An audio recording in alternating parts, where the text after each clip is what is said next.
Greetings and salutations, and welcome to Flintlocks and Fireballs, where a handful of mad actors will attempt to survive the treacherous waters of Dungeons and Dragons. I am your host and Dungeon Master, Jason Phelps, and I am joined, as ever, by Robbie, Numerology 101, Bellekom, Sam, Tetralogy 101, Burns, and Ellie, Room 101, Sparrow. Yes. It's episode 101. We now have as many episodes as Dalmatians in the children's film. Or in the children's book with the gay nannies. Either way.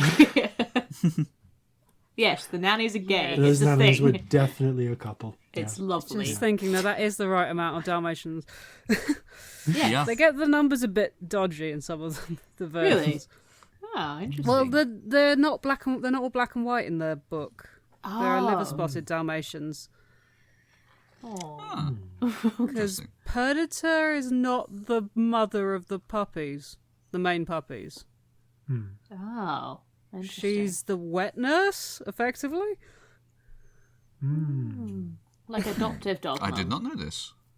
I had no Yeah, they take her in after her puppies are stolen Oh, no. or lost That's or very something. sad. Oh no. That's, And that's she much sadder than the looks Disney after movie. the main ones and helps out. But they get the puppies back. They save them, so it's fine. And they find her husband? Do dogs marry? We're getting distracted. No, they live forever in sin. Speaking of living forever in sin, it's time to ask, feature us, do dogs get married in the present? I hope they do. Yes, but the divorce rate is disastrous. Anyway, on to a more serious message. Hello, friends. It's Future Jason. We've only the one message from the present today, but it's an important one. It's been a hard fucking week for trans people. We want you to know that we are in your corner. We love you, we accept you, and the whole damn world should do the same. Trans women are women. Trans men are men. Non-binary, gender fluid, and genderqueer folks have always been here and are valid and real. We see you, and we're here to back you up in whatever way you need. Please reach out at any time. If you need an accepting space to be in, our Discord server is a lovely trans-positive group of friendly folks who will always welcome you aboard with a double rum ration and strong halfling family energy. You are not alone. If there is anything you ever need boosting on social media, personal fundraisers, commissions, pages, charities, etc., just ask. DM us on Twitter. Cis folks, support your trans friends. Be a listening ear, a distraction, or a source of bardic inspiration where you can. And if you have the capacity to, please consider donating to a trans charity. There are a lot of people who need help right now. Good places to start are Mermaids, Jayas, and the Black Trans Protesters Emergency Fund. Links are in the description. Even just sharing causes, if you're unable to donate, can really help. Among all of this, the protests continue in America. The revolution rages on. Black lives matter, and we haven't forgotten about you. If you want to donate to related causes, there are a number of links and information with our blackout announcement from 2 weeks ago. You can check them out there. Stay strong, survive. You are all so important. We're here to tell you stories, provide a welcoming community, and support you in any other way we can. Fair seas and natural 20s. And now, back to some nonsense about dog weddings. Dogs and cats living together, mass hysteria. I now pronounce you dog and dog. Well, we don't know if The receptions we don't are know a if nightmare. dogs get married, but we do know that all dogs go to heaven. Just saying. Yes, True that was that facts. film. Yeah. And it's 90,000 sequels. I bet they're still bringing them out during the pandemic. That film had Yeah. a lot of sequels. I watched all of them at Before School Club at school. They were amazing. I mean, cats go to hell, but they can they're always like one paw into the underworld anyway.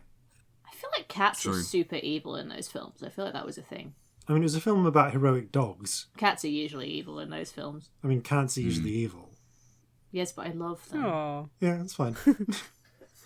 They're bastards, and I want them to be with me always.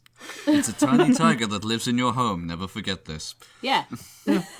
Just remember that it will always... That's when eventually you pass, it will consume you too. Well, there's Yes. that book, isn't there? Will my That's cat from the eat my point of eyeballs? view of cats. Yeah. I can't remember what book it is, but they literally refer to humans as their big tin openers. I just think it's the most Yes. accurate thing in the whole world. I can't really get a tin opener segue. Jailbreak? Speaking of tin openers and opening your way into metal, Opening other things. Yay! it's time for us to Jailbreak. Like the begin. side of a ship. Oh, God, yeah. Flintlocks and Fireballs. Our land stands on the sabre's edge. Our cities are a powder keg. Brother chains brother, no one's free. A life on land is short, you'll see. So gather your muskets, gather your spears, we'll plunder the shores of Calcinea. No kraken, storm or spell we fear, so come and sail with us, my dear. Previously on Flintlocks and Fireballs, the party have made their way to New Altmark. At the behest of their acquaintance, periodic for a time shipmate, passenger, Lapsang, the black dragon that is doing some contract work for the criminal organisation known as the Fisher Kings. Lapsang has agreed to take Michael John Boot, their the subject of a long-standing quest for them, off the hit list for professional assassins, in exchange for the party settling a minor, full-blown gang war over in New Altmark, or Newmark, as it's called for short. Having made contact with the gang known as the Deadeyes, a primarily Ferosian gang, who are on the losing end of the war at the moment, the party agreed to acquire a case full of a number of necromantic repeaters, so that they would be able to bolster their forces for the ensuing gang wars. The catch, of course, was that the box was on the HMS Relentless, the ship belonging to Commodore Blacktusk, the long-standing, not really nemesis, but kind of like that guy who once killed a good friend of theirs. That's pretty nemesis-y. I guess that is nemesis-y. Yeah, can you have multiple nemeses? Also, Yes. I'm not being funny. You say just killed a good friend of us. What we mean is killed several of our friends and also sunk our home. Yeah. Your Nemesis. nemesis, Commodore Gregor Yes, I'm Black still Tusk. salty. And so are you the be? remains of Justice Captain for Brandy. Brandy. But, Oh, you're a monster. You are a monster. yes, I am, and so is Commodore Black Tusk. Yes, he is. By sheer coincidence, the repeaters were not the only cargo being kept in the secure area aboard the HMS Relentless. As well, the effects of one Herr Belloc, or possibly Monsieur Belloc, being as he's apparently Sulian, a noted archaeologist and explorer, were being kept aboard the ship.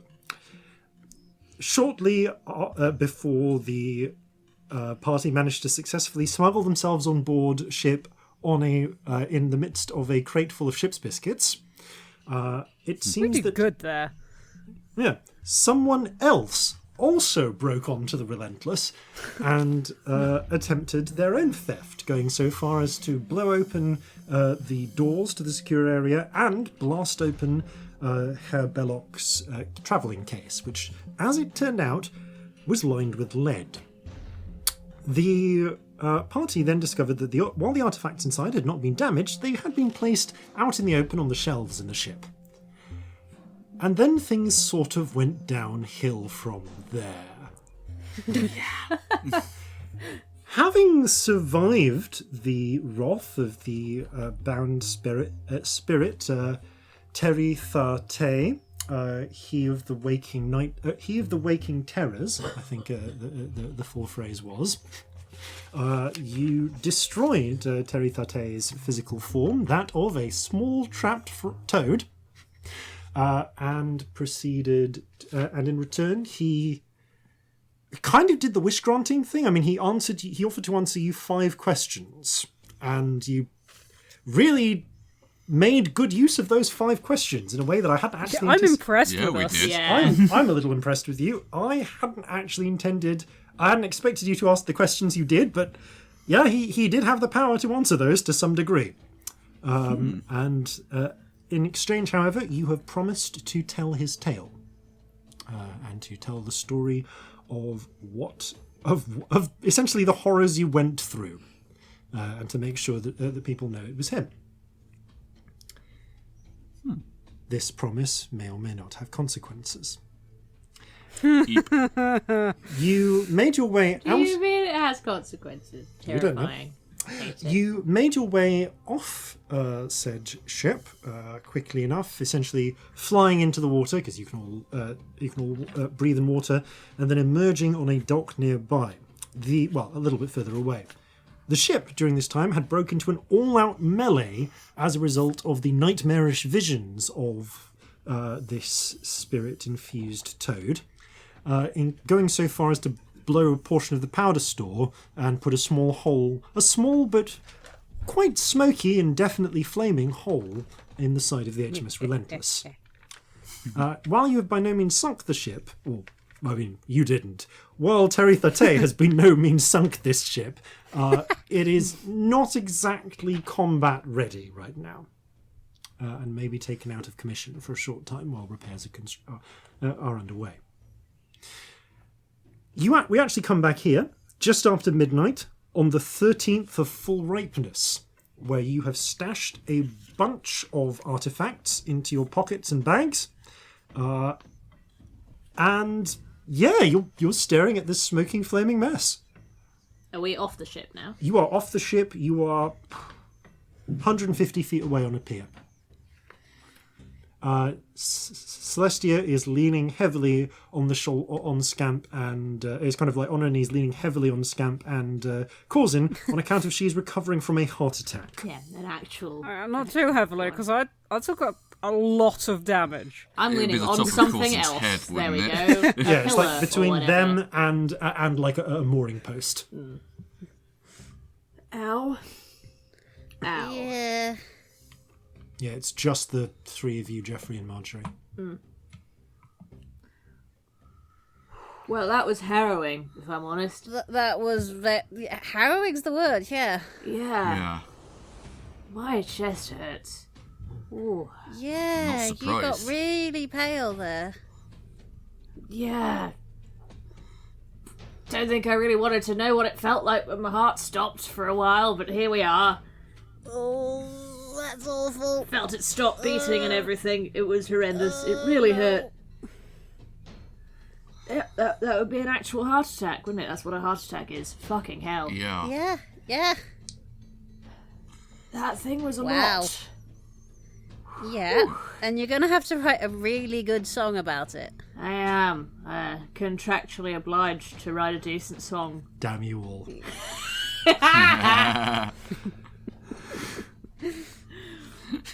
Yes, Celestia will have to write a really good song. It'll be really hard to write about. Really, I don't know how really I'm gonna have do to it. write really hard a good I song think about it a should heart attack. have a really complex rhyming structure I think it Don't should. push and it. lots of imagery. I think it should be in 7/7 beat, which I'm not sure is even a thing. 7/8. 7/8 is the. No, and I it's want a- it to be in 7/7. That is a thing. God. How would I? But I'd we're have- about Anyway. 200 years too early for bebop.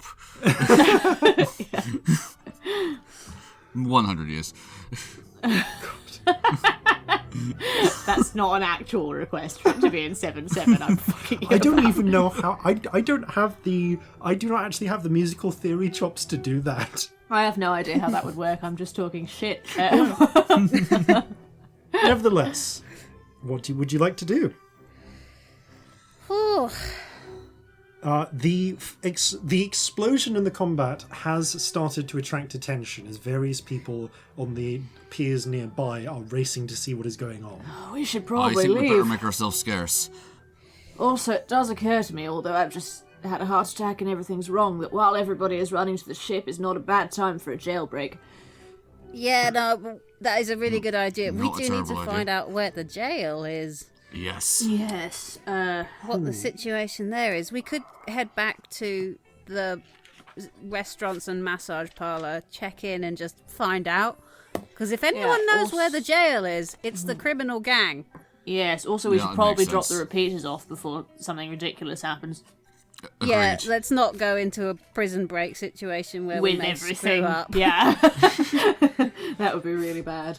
All right, you race at a not running. That I would think attract too we much gently attention. walk because I've just had a heart attack. But you gently walk, but as insistently as you can, back towards the massage parlour, the Gilded Lily, and because you are slowly walking, it does take you like close to 15 minutes, just because you're walking several blocks. But you cannot run because you have a heart attack. So your flying expires, which is I would imagine in a bit I'll be fine. Yes. By the I time you just get think there, plausibly 5 minutes after a heart attack. by the I time ain't you running. get there, you're starting to get some of your stamina back, but it's still lingering. It's like I'm this. not going to feel amazing today. You're not going to feel amazing for the rest of the day. But Coulson will be keeping a very close eye, because Yeah. this is presumably something he would have seen. oh yeah. Actually reasonably normal in terms of medical things. Yeah. Yeah. Yes, no. That during a previous time when you were working aboard a merchant ship, one of you remember the old bosun had a heart attack, and against the protests of the crew, you did your best to save him. He was a black-hearted bastard, Yep. very keen with the whip. Anyway, you do make your way back to the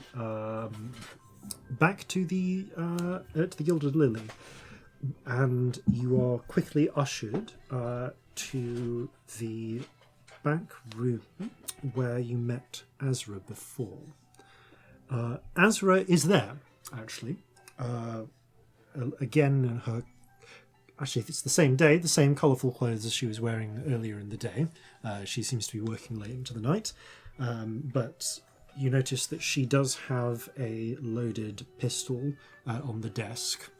And there's just like a brief moment where she has her hand on it as you come in, kind of checks you all and then takes it off. She's not the only person in here. Philippe Diamante Rodriguez is here as well. Her sort of mercenary mage. And after... just make sure I got that right. Yeah. And as a result, they're kind of both tense for a moment and then relax upon seeing you come in. We're waiting for someone. Azra frowns a little. You cannot be too sure. Fair. Yeah, fair enough. Unwanted because you visitors a regular thing around here? Not... You never know. Speaking of which, because you can't be sure, what did you eat when you came to see me earlier? Was it baklava? Yeah, we had baklava. Yeah. It was really good baklava. Philippe looks to... She nods. Again, they relax a little bit more. There's still that bit of tension. I'm going to sit down. Yes, Yeah, you look like Everything's wrong. things went difficult. She gestures to the seats. Sit. Yeah, there was a whole extra someone else trying to break into the place problem. She already and has... like a whole load of other shit. Like fucking hell. She already has some tea prepared and starts snaps her fingers at Philippe, who starts pouring it. He pushes you a half. There's still half of them left. A plate of Frozen Delight. Pink-coloured ice-dusted squares. By the way, did anyone know that Turkish Delight is less of a thing in America? Really? Yeah. Loads of the American stowaways haven't tried it. They were all talking about it on, I think, Twitter the other day. Well, it's a rose-flavoured, sweet, slightly kind of like gelatinous-ish, but not really jelly-ish thing. It's like it doesn't have gelatin in it. It doesn't have gelatin it's not in got it, the full but it's got a little bit of the consistency of like. It's a little bit softer. Yeah, I it's a think. little bit softer than gelatin. It's like a bit like jelly beans in its consistency, but a bit softer again. Still, this is difficult to describe exactly. It's nice. It's very nice, Yes. and yes, it is very sweet and rose-flavoured. And pink. Yes. Although you can also get the yellow Yay! lemon ones. Covered in icing This sugar. one, but this one is pink and covered in icing sugar. So you're all able to grab some squares. Azra, This is great, thank you. no, It tastes of flowers. it is a favourite. So, were you successful? Yes. Yes. Felipe leans forward. Excellent. Do you mind if I examine the box? By all means. Takes the box, takes it to the Hand it over, far yeah. side of the room. You may wish to stand back, and mutters, kind of moving some rings on his fingers and flicking a hand at it. You hear a loud crack as the lock forcibly opens. Ooh, that's nifty. that's really useful. I find these things work if you give them a good knock. That said, he gestures and you see a ghostly hand, echo of his hand appear, float over to it, move it around, at which point Azra said, if you could not destroy my wallpaper. There's a brief pause. Felipe takes kind of shuffles, gives out the rest, slightly forces you to take the rest of the plates, the rest of the platter of Frisian Delight.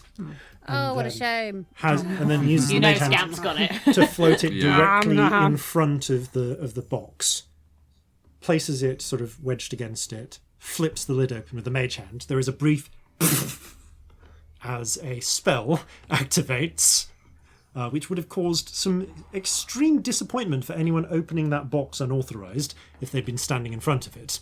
In this case, it just blackens the platter. Fuck, I wish I had a fake hand. That's so useful. Well, having three hands certainly has its advantages. Nah. Knew another Philippe that was of the same idea. Celestia chokes on her tea a little bit. Having done that, though, he has the mage hand lift the box back round and it cracks it open. You can see within are a number of small. They're almost like chokers. They seem to be made of square metal plates of silvery metal, but on the front, and you can see on the front there's actually been a little bit of silver put over them for effect. But looking at them on the back, there is a complex interplay of different silvery metals all joined into each other, and you notice in between some of them there has been placed fine traceries of wood, as if to break up the metal on metal contact. It reminds you a little bit of some of the dwarven enchantment work you've seen, but almost like much less advanced, as if someone was doing the same thing but without a shade of the finesse. Sloppy work, isn't it? You're snobby. Oh no! So I feel bad about that, these days. It's just a bit simple.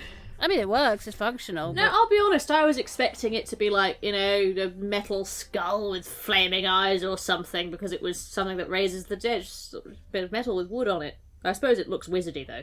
So. It really doesn't actually. It's basically like a leather. It's basically like actually this would be cloth rather than leather. So it's like a small belt, like a little belt choker that you put around your throat. And it just from the outside, it just looks like a simple square silver square on the front, but etched into that silver decorative square there is the eagle and snake-headed crest of. Actually, no, this wouldn't be the eagle and snake-headed crest of Thrine because they were made to order. Instead, there is the Orsirian flag, which, like a sort of weird dog collar. Yeah, the Orsirian flag. Where are we at this point? Okay, the Orsirian flag, by the way, it's a little bit odd. It's like a V, crossed by a horizontal bar. With a circle behind. This is not done. Yes, but to your drawing, the way that the circle is all right. So the circle crosses at the point where the V and the horizontal line intersect. Okay, cool. So there's like one point where the circle touches the bottom of the V. And about two-thirds of the way up the V at the sides, and that's also the point where the horizontal bar crosses over. So I'll show you that one there. Cool. Yeah. I'm imagining it, but all I'm getting is like an upside-down anarchy symbol. It is kind of like that, yes. Okay. I'll send you it in the break. So in fact, I guess anyone really could roll a history check to see if you know the symbolism of this particular flag. Yeah, sure. That actually feels like that's something I might know with an education. 10? Hang on, sorry, I'm having a moment. 19. Okay, Celestia, you remember from surface studies that this. Oh, like Muggle studies. Yeah. Yes. So this actually represents a. So these the V, the line, and the circle are representative of different component parts of Orsiria. So the V. So originally, long ago, the part around Orcrest was had a flag which was just a V. Then, when they brought Altmark into the Union, they got the cross line as well. And then, after they conquered after they conquered Halfland and made it a subject state, they put the circle in. Okay. Which used to be the sort of Halflandish, broadly speaking, although they weren't really one country. That's cool. Seal, yeah. But yes, these are engraved with the Orsirian seal because they were made to order. Makes there sense, are I suppose. 10 of them. Oh, that's quite a lot. Philippe, Azra looks to Philippe. What can you do with this? Philippe grins. Well, I can raise 120 dead. Wow. There's so many. So long as you have 12 people to wear them, that is not a problem. Excellent. I will get to work. That's a lot of dead. He nods. Have you just been stashing bodies for this long? He looks a little awkward, and Azra says, as I said, we took a number of losses recently. In addition, she kind of waves her hand a little bit. People wash up in the river sometimes, and morticians can be bribed. Fair enough. No judgment, just honestly Suppose slightly also impressed. Now, when they come, we shall have rather more bodies on our side, so to speak. Any soldiers they lose, you gain. Indeed. Yeah. This is excellent news. Most welcome. She puts up a finger, goes under a desk. You hear a door open and the sound of clicking. and she comes back up with a small, little wooden chest, like a jewelry chest. It has a key in it, and she tosses it. Seeing the state you're in, Celestia, she tosses it to Corzin. I take it. For a job well done. What is it? Thank you. It's a small jewelry box with a key in it. Do you open it? Interesting. I will cautiously open it. Okay. There are... Spiders! Oh, spiders! Spiders crawl out and immediately start crawling into your flesh. My brain went jelly beans. So... I prefer your brain. It's a nicer place to be. No, there is... no, in fact, there are... Not spiders or jelly beans? No, there are 750 gold pieces Bloody hell, hello. in Osirian currency. But I wanted jelly beans. No, If you I'm can afraid buy all the jelly beans. you'll just have to have the Turkish delight. Sorry, the Frisian delight you have. Yeah. Right. Well, I do thank know you that very these much. can be exchanged for jelly beans. Never mind. Indeed. Thank you. She nods. It will be a few days while she likes to sleep. How long will it take? Working around the clock? Maybe 2 days. Then get started. He takes the box, nods, and leaves. In the meantime, I think perhaps there will be a little bit of a lull. She thinks, may have more direct things that we can do, but I will need a few days to map things out. All right. If there is things you can do to bring the rest of the other gangs on side, I suggest you pursue them. I can provide assistance as needed. All right, good to know. We'll look into that. You wouldn't happen to know where the local jail or lockup for the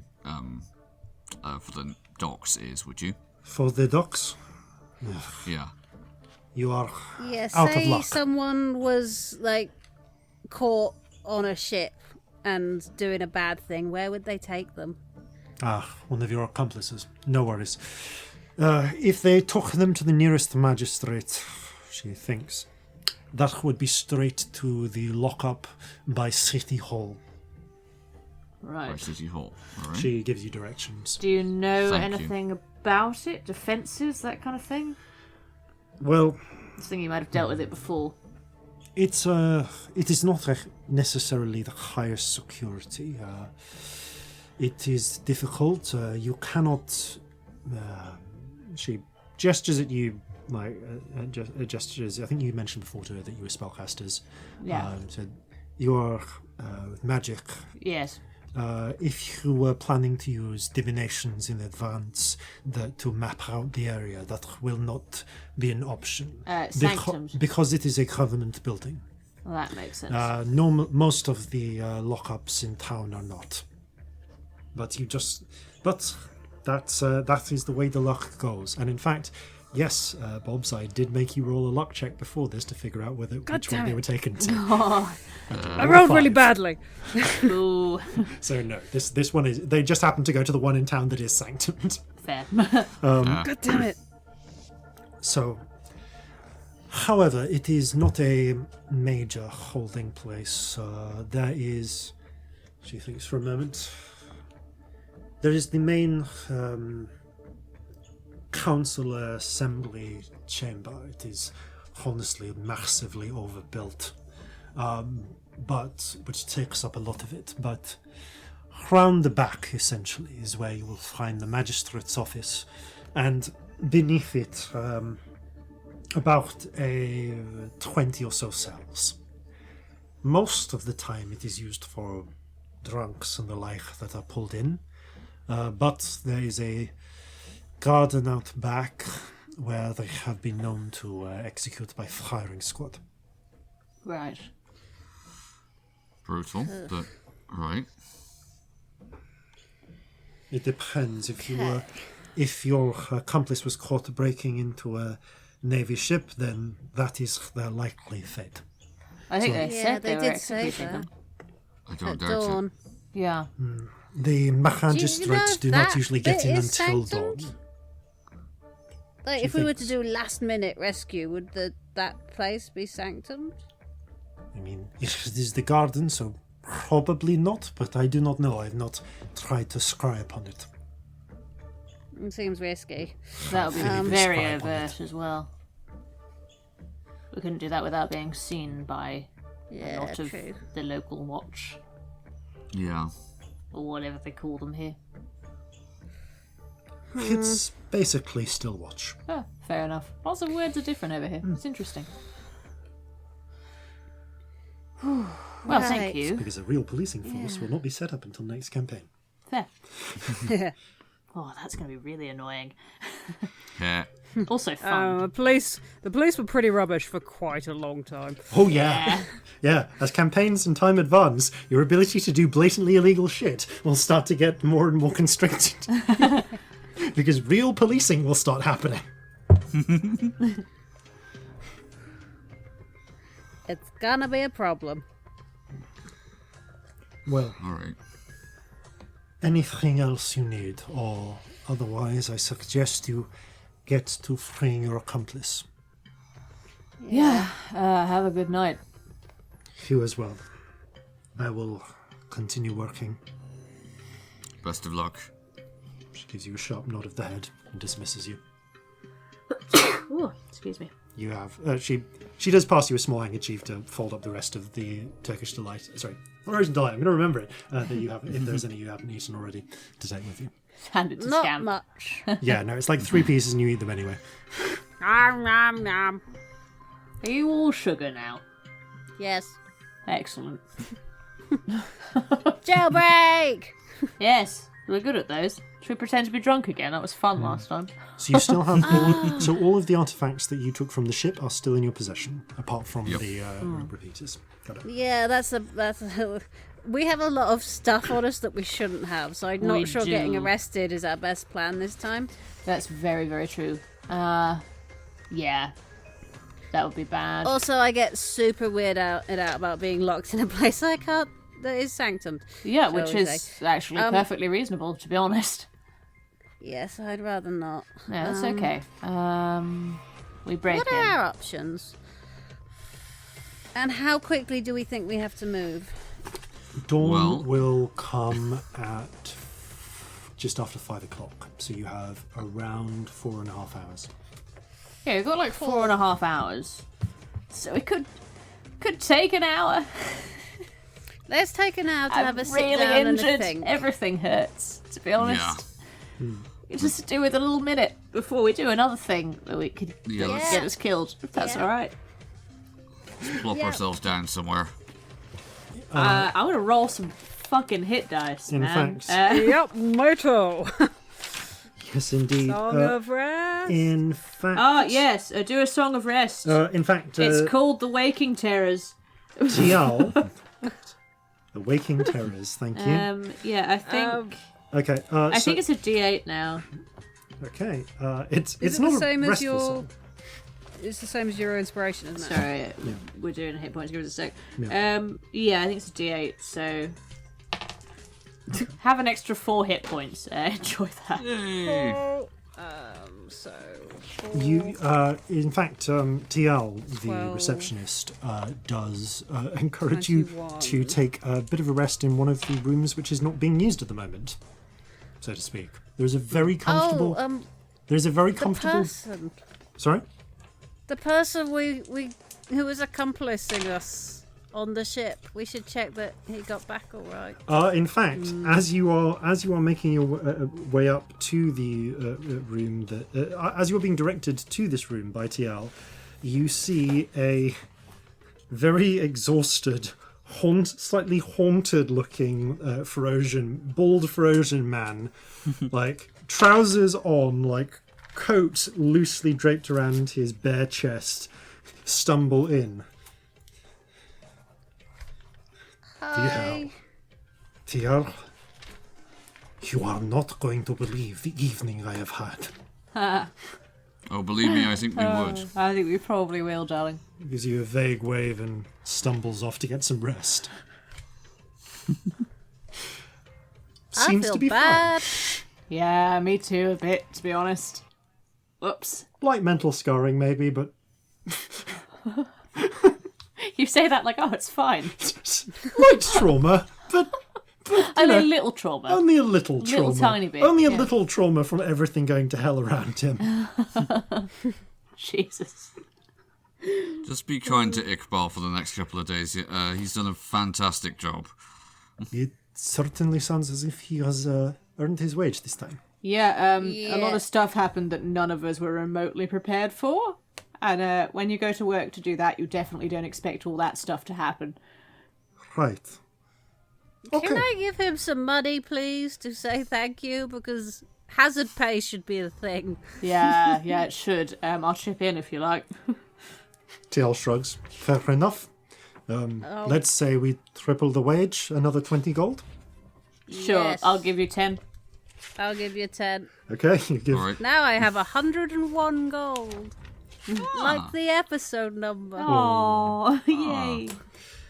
However, you make your way upstairs and are afforded the use of a comfortable room to rest. There is a bed. There is a side table. Inexplicably, there is a bowl of peanuts. Ooh. Jeffrey. Have a Already peanut. stuffed in his mouth. One peanut. Oh, no. Who has one peanut? That's weird.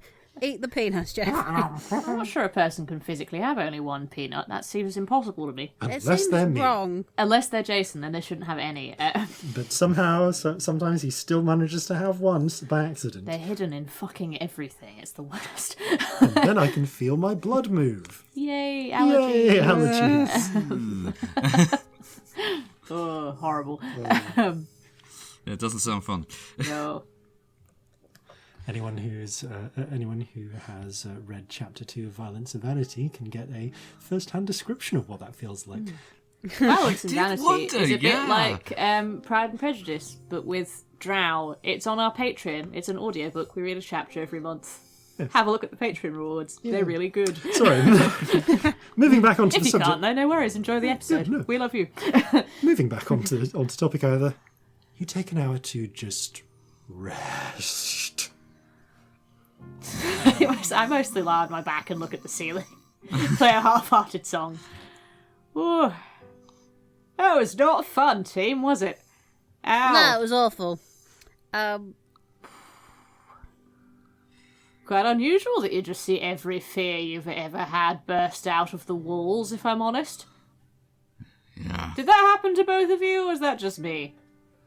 To be fair, only one of them. But To it an was, extent, I guess. it's an ongoing one. That's fair. I don't think it's ever going to go away. I think that's reasonable. No, it was just all of them out of the walls in a sort of like scary black mass of doom and fear and Leah screaming and krakens and the world ending and everything. My family, everyone, everything is popping out, and then my heart stopped. So that was fun. Oh, didn't get that one at least. That was bad. Yeah. Whew. What an evening. I can't believe we've still got a jailbreak to do. Oh no, I really No. want to sleep, but if we do, a person will die. Oh no, So- we can't sleep. Like a person's life is on the line. You're absolutely right. I just can't fucking believe we have something else to do. It's I awful. actually didn't use that many spells. It was all horrifying, but Yeah, I'm doing okay, honestly. I was incapacitated for a lot of it, so I didn't actually end up using loads. huh. He glance down. Yeah, you have a variety. By the way, if at any point you want to examine any of the items you have, do tell me. I mean, can I while we're doing a rest? Yeah, I'll let you do visual I'll have to examinations. cast. I'll let you do visual right. examinations, or like. Actually, no. If you want to do a couple of rituals, I'll let you do them. I mean, I'll do a detect magic to start with. Okay, so you have, in short form, a piece of black rock with wavy writing. I thought I had the black rock. So you collectively have. Oh, right. So I'm not sure exactly who has what at this point. In fact, tell me fine. if you have these items. So currently, Corzin has the black rock. Yep. With the writing on it. There is an idol.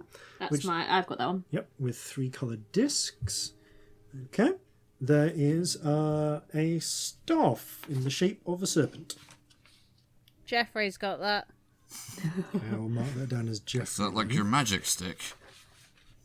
Oh, it's bigger than that, though. My magic stick's not that big. You say Jeffrey has it. Jeffrey is dragging this around. Yes, It is. yes. It is like nearly. It's nearly 6 foot long.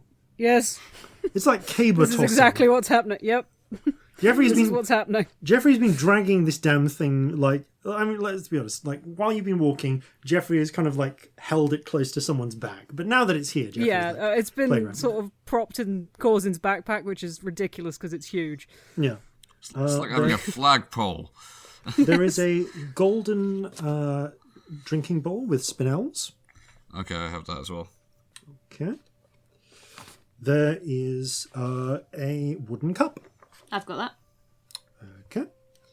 There is a little wooden cage. Oh, I've got that. It's all smushed and got a dead toad in it. Oh, cage of squash toad. Yeah. Actually, the toad isn't there anymore. The toad was the toad became the toad vanished from the cage and became apparently the wooden cup, but then it smashed. So there is smashed toad back in the secure hold. Oh, no, I definitely picked that up. Okay, you have pieces of dead toad. Great. I put it in the cage. Oh, what is wrong with you? Okay, the cage has dead toad in it. There is a bronze helm with. I've got that. Cool. So What were you planning on doing with that? Just wearing The it. toad or the helm? The toad. Oh, I don't know. I was just gonna wear it day to day. I don't know. I didn't plan Corzin. Why are you saying for somebody who plans things? No, the helm's understandable, of course. I would just... No, never mind. Make There is- toad stew. It'd be great. there is a bone fire drill. I've got that. And I think finally there is a jade amulet. Oh. Oh, Jeffrey's got that. Right. They Jeffrey, probably put it all in the middle of the room. Jeffrey has that. I think so. You should see the face he's doing. Okay, so you go to put it in the middle of the room. Although Jeffrey picked it up and put it in my bag. I don't know if he'd still have it. Okay, or so not. Jeffrey didn't put it on. No. I think we'd remember if we did that. Okay, Yeah. thank you. That's what I wanted to check. Wow. Okay. Now I'm concerned. Would I I be now using, really wish would that I he be was using wearing it. Phoenix down on Jeffrey if he'd... Because you know I would. Okay, so you put it all in the centre of the room. Okay, examining it with your mage sight as you get that active, you can tell that all of these objects are magical with one exception. The little wooden cage is entirely mundane. It is, however, perfect for trapping small creatures, and it comes with a little trap lid. You can bait it and make a survival check to place it somewhere small creatures are likely to find it. Check it in the morning, and you might have caught something. Oh, we're making so many friends. I'm gonna capture fuck. all the friends. You've got to catch And them then all. Marjorie can have problem. lots of different forms. And we're just going to have a is small great. fucking zoo. Basically, yeah. This is great. Anytime you are sleeping overnight in the wild, or I guess not in the wild potentially, if you want to capture city things, you can bait this cage, and depending on the success on your survival check, you may catch a small creature. Oh, you have all the forms. So, yes, there's going to be, cats, small dogs, rats. Yeah, don't forget you'll need to get new incense each time you capture a new form for Marjorie. Yeah. But yes, you can capture a bunch of small creatures with this. Or there's alligators in the sewer. Nah. Are there? Otherwise, you can also, even without casting magic on them, just visually examine each of these objects. So if you want to pick an object, either to just like pick up and look around, or one to like cast spells on, or anything else, just tell me. We'll do it while you're having this break. How many identifiers can I cast in this time reasonably and get a rest? I'm playing fast and loose with the rules here, but I will say that you can do 5 because it took you 10 minutes to cast Read Magic. Okay. I want to do the Jade Amulet first. Okay, Jade Amulet. That was the first one I wanted first. Okay, so you picked up the Jade Amulet. Let me just check the wording for identify, because in older editions, this was the case. I can't remember if it is in this, and I have recently been playing a lot of older editions, and maybe remembering this wrong. Because in older editions, you had to use it in the manner that you had to use it in the manner that you would use it if you were using it normally. Nope, you just have to touch it. Cool. Yeah. So you don't have to put it on. No. So, here's a fun thing. I've never really described how Identify works for you. But when you focus in on an object, you pick it up, you roll, kind of pass it through your hands, and over the course of the 10 minutes or so you're focusing on it, your attention starts to blur a little bit. And it's like you get flashes, images of its past, of its nature, of how it's used. It's like you get 1,000 weird, incomplete little hints about what it is, and the spell and your mind together construct it into information. So as you pick up the Jade Amulet, to begin with, you just visually examine it. The amulet appears to be a thick strip of polished jade, carved on one side with runes similar to those on the teleport platform in Destin Sukalin's basement. There are a pair of hit holes drilled into it at the top to support the simple leather thong that holds it. It is quite smooth, partly from being polished, but there's little hints of of small dents, and there's actually, particularly around the back and the sides, perhaps dozens or scores of small marks or scratches or just signs of wear and tear that suggest age. Now, the runes, you do not have comprehend languages up, but I would like you to make an Arcana check, please. Yes. I am smart. Nope, I know I'm not. 14. Okay, 14 might be enough, because you've seen similar things before. You cannot translate these because you do not know the language, but you can also tell from the way it's constructed that this doesn't appear to be language per se, at least not natural language. This appears to be formulae depicting mathematical principles. However, you lack a sufficient understanding of advanced theoretical magic to understand what it is describing by sight alone. It's like if you wandered into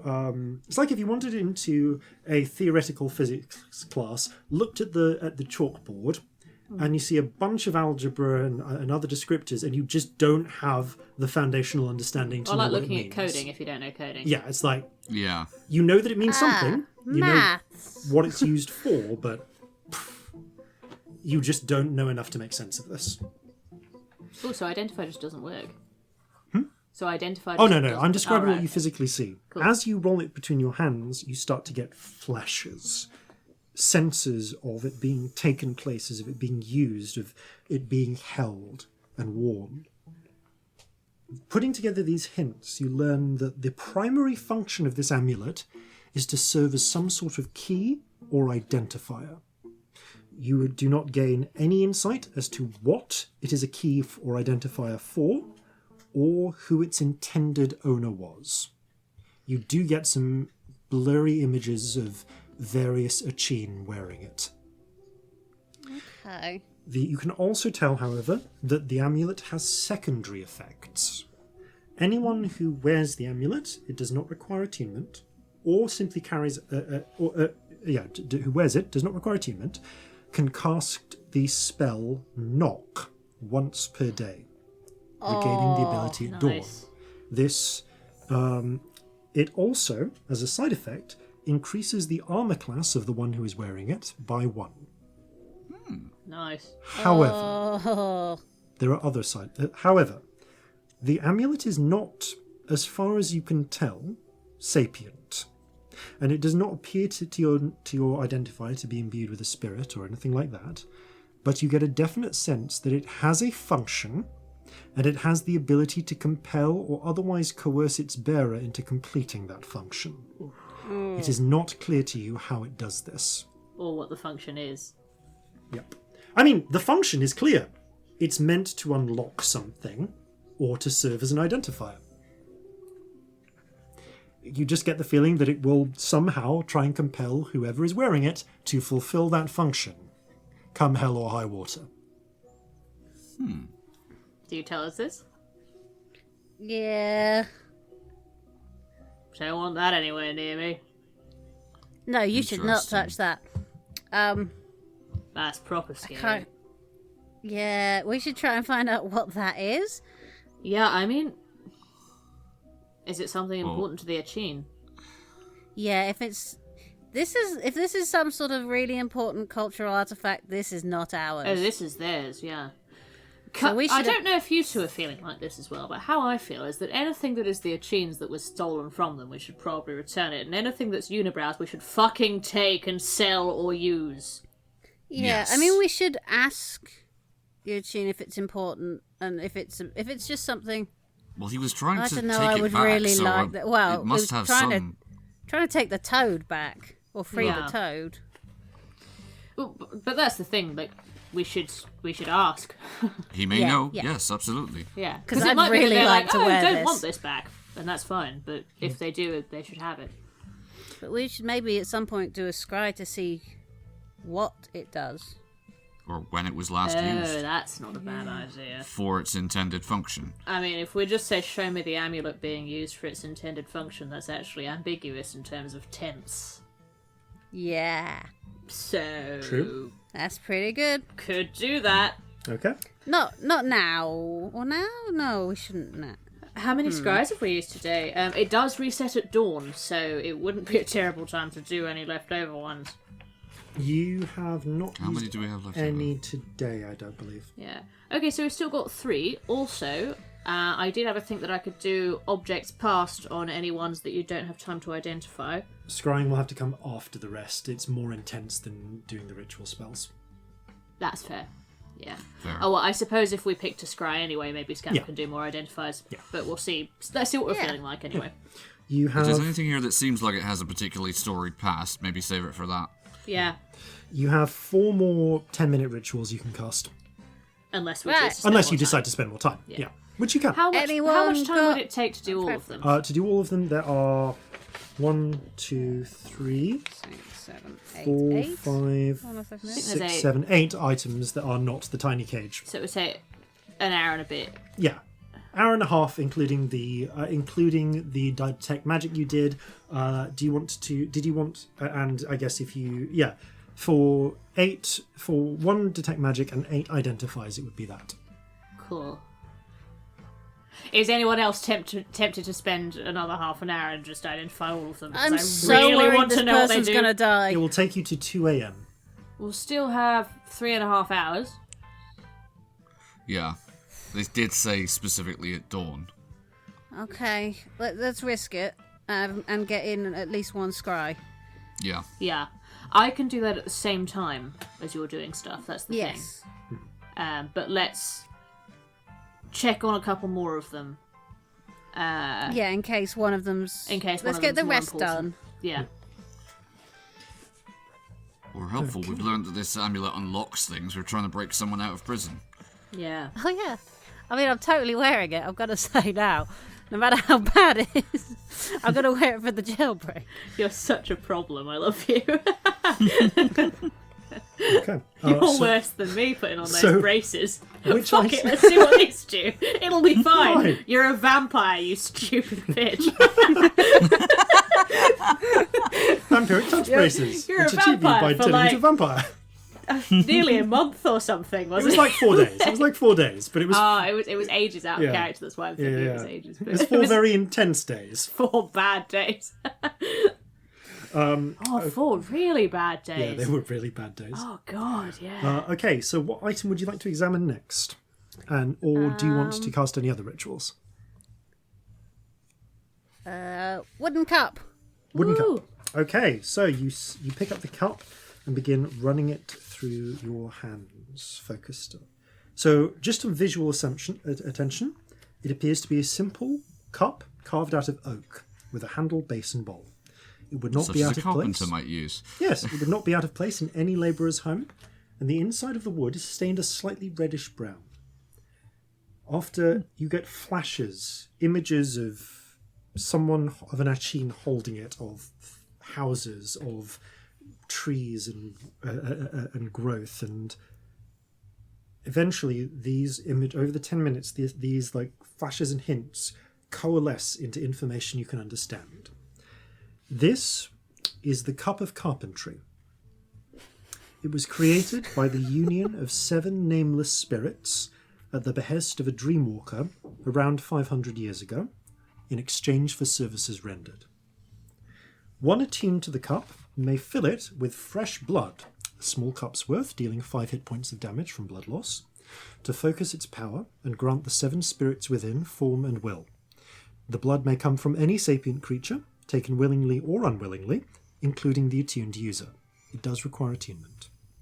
Once awakened, the spirits will perform one of 3 services for an hour, before more blood must be provided to continue their service. The first service is simple labour. The spirits will manifest as the equivalent of 7 unseen servants and carry out any tasks instructed. They are utterly useless in combat and easily dissipate if struck, as per the Unseen Servant spell, but can perform labour as directed, such as cooking, cleaning, and carrying goods weighing no more than 20 pounds per spirit at a Sound time. like 7 unseen servants. You get 7 simultaneous unseen servants. The second That's not service bad. is wood shaping. The spirits will, over the course of an hour, reshape dead wood or grow living wood as per the stone shape spell. The spirits may reshape up to 5 foot cubed, so a cube 5 foot on each side, of timber per hour. They will, if it is a living tree, they will literally grow whatever object you want out of it, or reshape the tree to accommodate. It's slightly easier for them to accommodate, to reshape existing wood than grow new wood. So try to make sure that whatever you're making has the volume to start with. The third service is building. The spirits will, over the course of 8 hours, reshape a large tree or a series of smaller trees, plants or bushes into a small cottage. They will do so by combining manual labour and wood shaping according to a predetermined design. The finished cottage will be sufficient to shelter up to 16 human-sized creatures overnight and will be fairly sturdy, composed of walls of shaped timber padded out with surrounding soil or clay. 8 hours worth of blood, or 40 hit points, must be provided, either all at the start or over the course of construction. It does not have to come from the same source. Right. That is the Cup Wow. of Carpentry. That's both fucked up and really cool. Also, by the way, Yeah. mark down the Jade Amulet's name as the Jade Key. Okay. Okay. Jade key. So we should probably give this back and stuff, but we should also make a little puppet theatre for little Corzin's finger puppet shows. Yes. Yes. Oh, that didn't end how I expected. Yes, great idea, Scamp. I want a puppet theatre. You'll have to pay in blood. I will pay in blood for a puppet theatre. Wouldn't we all? How many hit points was it you had to give? 5 per hour. How long would it take them to make a small puppet theatre? I will Like a say Punch and Judy booth. a Punch and Judy booth, adjusting the response somewhat responsive to intention. So Just like a Punch and Judy booth, like 2 hours. Okay. It was the Mayfair this weekend, or wasn't because Actually, of all in this. fairness, So I'm a bit Punch and Judy obsessed. Actually, at the they moment. can reshape wood to a 5-foot cube. They can do it in an hour. Just give them enough timber. Yes. That's not terrible then. All right. I'm going to set this going while we're sat here and not a soul alive can You've stop. got to attune. Oh, That'll take true. an That'll take hour. forever. Yeah, and also Plus, if you then do you'll it have to here, lug it around. they will use the floorboards of the room you are in. Oh, right. You have to be in a forest with wood. Okay, You cool. need to provide wood. That makes sense. We Like, can when- provide wood. There'll be living or wood in dead? these ship stores, but honestly, yeah, I mean, if we not just... right here and right now. Frankly, I think if we return things to the Achene and we just asked them nicely if they wouldn't mind us using it for this one thing, I feel like they'd probably be okay with that. We can but ask. And if they're not, I suppose they're yeah. not. That's fine. Yeah, we'll get the ship's carpenter to make one. Yes.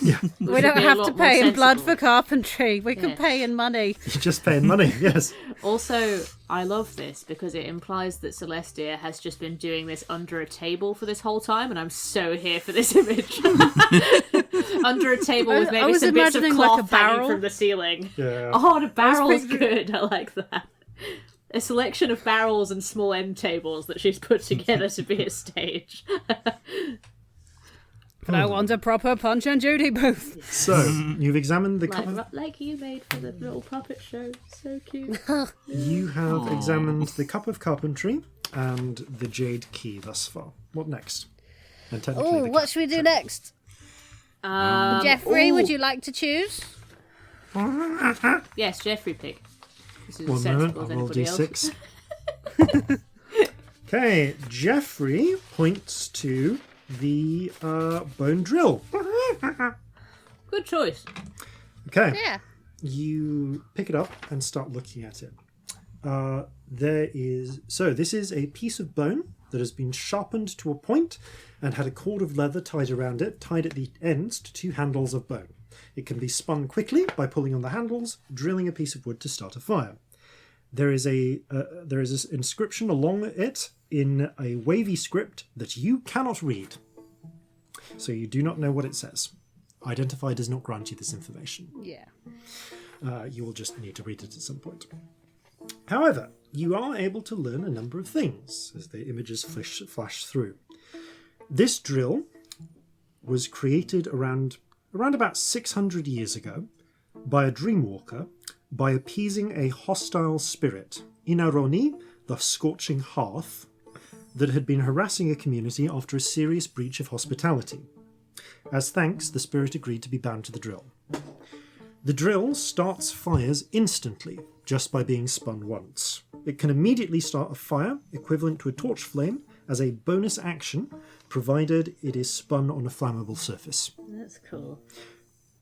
If a fire started by the drill is carefully tended and grown into a campfire over the course of a minute, the spirit will extend its protection over the camp. Within a 10-foot radius of the fire, the atmosphere will be warm and dry, regardless of exterior conditions. Neither rain nor snow nor harsh wind shall touch the camp, falling instead either side of it. A calming, relaxing feeling will come naturally to those who remain within the camp. Those within the camp will also be protected, truly protected. The spirit will not permit anyone or anything that was not within 10 feet of the fire when it was lit to enter that space, nor will it permit any spells or magic to be cast into or out of the camp. Area effects will simply go around it. Furthermore, the camp itself is concealed, blending into its environment. Unless an observer stumbles upon the edge of the camp, they must succeed at a DC 16 perception check to even notice that it exists. The camp is also fragile. The fire will go out after 8 hours of burning, no matter what, and must be fed fuel during that time. Despite its magical hearth effect, it is an otherwise mundane fire. What effect does that have on people scrying on the camp? It does not block. It does not block scrying. It's not sanctum, no fair. Only 10. Physically local effects will not pass into it, but it does not block scrying. Doesn't block remote stuff. That makes sense. Only 10 or less creatures of medium size. 10 or less creatures of medium size or smaller may benefit from the camp's protection. If more than 10 creatures or a large creature, or larger, was around the fire when it is built, the spirit will not create the camp. The fire drill must remain within 10 feet of the fire once it is built. If it is removed from the vicinity of the fire will go out. Once a camp has been created, a new one cannot be made until dawn. That is Inaroni's Hearth. That's lovely. I like that. Oh, lovely thought, nobody being able to see you. Or come in. Well, or we say sort of anything. do that already. True, but My little houses aren't too bad. your little house is cracking, actually. We should do more of those, they're fun. This is in fact Yeah. almost identical to that effect. Yeah, I've just written tiny hut Yeah. with a few extra notes. Yeah. So, It's good. In though. Celestia's defence, I think we've done that like once. So, We've not been on the road much. We've not been on the road we've not much been now. camping. What next? Oh, Let's do. I'm gonna pick one. yep, your turn. I don't know why. I've just decided I am. I can't find them now. But hang on. What have I got? Let's do the little idol with the balls. Okay, Eyeball. you examine them. They're not balls, they're discs, but Idol with discs. scanning it visually at first, you can see that there are three discs of smooth circular glass stained red, green and blue are held in a frame of wood. Ooh, The wood- Is it the same colours as we ran across? Yes. Ah, that's fun. The wood is smooth to the touch, but shows no sign of having been cut or sanded at any point, almost as if it grew into that shape. The wood has simple, root-like extensions at its base that curl into a simple stand for the idol. Upon closer examination, you realise that the wood is not all of one piece. The stand and the 3-disc piece are separate, such that the discs can be rotated. In fact, the stand is made in such a way that only one of the 3 discs is not obscured from behind by the timber of the stand at any given time. You notice where the light of the lantern in this room is shining through it, the topmost the topmost disc projects a circle of bright, clear colour that seems to ripple a little, as if by a heat wave. The flashes of hints that you get from the Identify spell reveal the following information. The tripartite idol was created by the union of 3 spirits: Retiho, the herd friend, Sadoneha, the green stalk, and Turiname, the clear spring. The idol was formed willingly as part of an arrangement with a dreamwalker, but if the idol is ever broken, the spirits will be freed. The tripartite idol has a curious property. If the light of dawn is shone through the topmost circle into a bowl of water or other liquid, it will enchant the liquid with a blessing. The first person to consume the liquid will gain its benefits, but they must drink all of the enchanted liquid. The wheel can be rotated to grant a different blessing, but only one blessing may be given per day, and the same blessing may not be granted 2 days in a row. The red blessing grants the drinker the power to call 3 animals before the next dawn. You can call them one at a time. They must be in or close to a natural environment, but the animal will arrive on the same round as they are called. The animal is randomly determined by rolling a d8. The green blessing grants the drinker the power of growth. Once, before the next dawn, they may either cast the plant growth spell, the entangle spell, or the enlarge version of the spell enlarge/reduce. Only one of these three once one of these 3 spells has been cast, the blessing is spent, and the drinker may not cast the other spells through the same blessing. So you can do one of those 3. The save DC for these spells is 13. I will pass all of this, I think all of this information to you during the break as well. Mm-hmm. The blue blessing grants the drinker the power of health. Once before the next dawn, they may either cast the spell Prayer of Healing, Lesser Restoration, or Purify Food and Drink, which purifies all food within a 15-foot radius of the drinker, larger than the usual spell. Once one of these 3 spells has been cast, the blessing is spent, and the drinker may not cast the other spells through the same blessing. The spells use wisdom as their ability modifier, so it's based on the wisdom of the character. Almost so- useless for either of us. Oh, it does- Maybe good for this doesn't causing, need attunement. It does not need attunement. It simply Who grants did the bone drill? The bone drill does not require attunement either. Only the cup thus far has required attunement. Corzin used that. Yeah, that's not terrible. Yeah, Celestia or Scamp you're a music, we ranger. suck. Everyone else has not got any wisdom. That is the tripartite idol. Cool. Next item. Corzin, your turn. Yeah, cause and pick one. What's this black rock then? Okay. Black rock. You pick up the black rock. I like this game. A piece of dark volcanic glass, almost black, but with iridescent depths. When you look at it, the colours flicker strangely, as if a multicoloured fire is trapped within. Carved into the glass... Rainbow Spirit looks at it. Yeah, it's... all of the spirits are showing quite a lot of interest to most of these items, except for the cage, the jade key, and I think the bronze helmet. There is carved into the glass a phrase in wavy writing, which you cannot understand. Go, Rabbit. From the flickers of identification, however, you start to piece together something of its past. Centuries ago, a spirit of fire was caught in battle and sealed within this hunk of obsidian. Its name is Zotli, with an X, and it was a servant of the buried serpent. It hungers for its release, and if the glass is broken, then it will escape.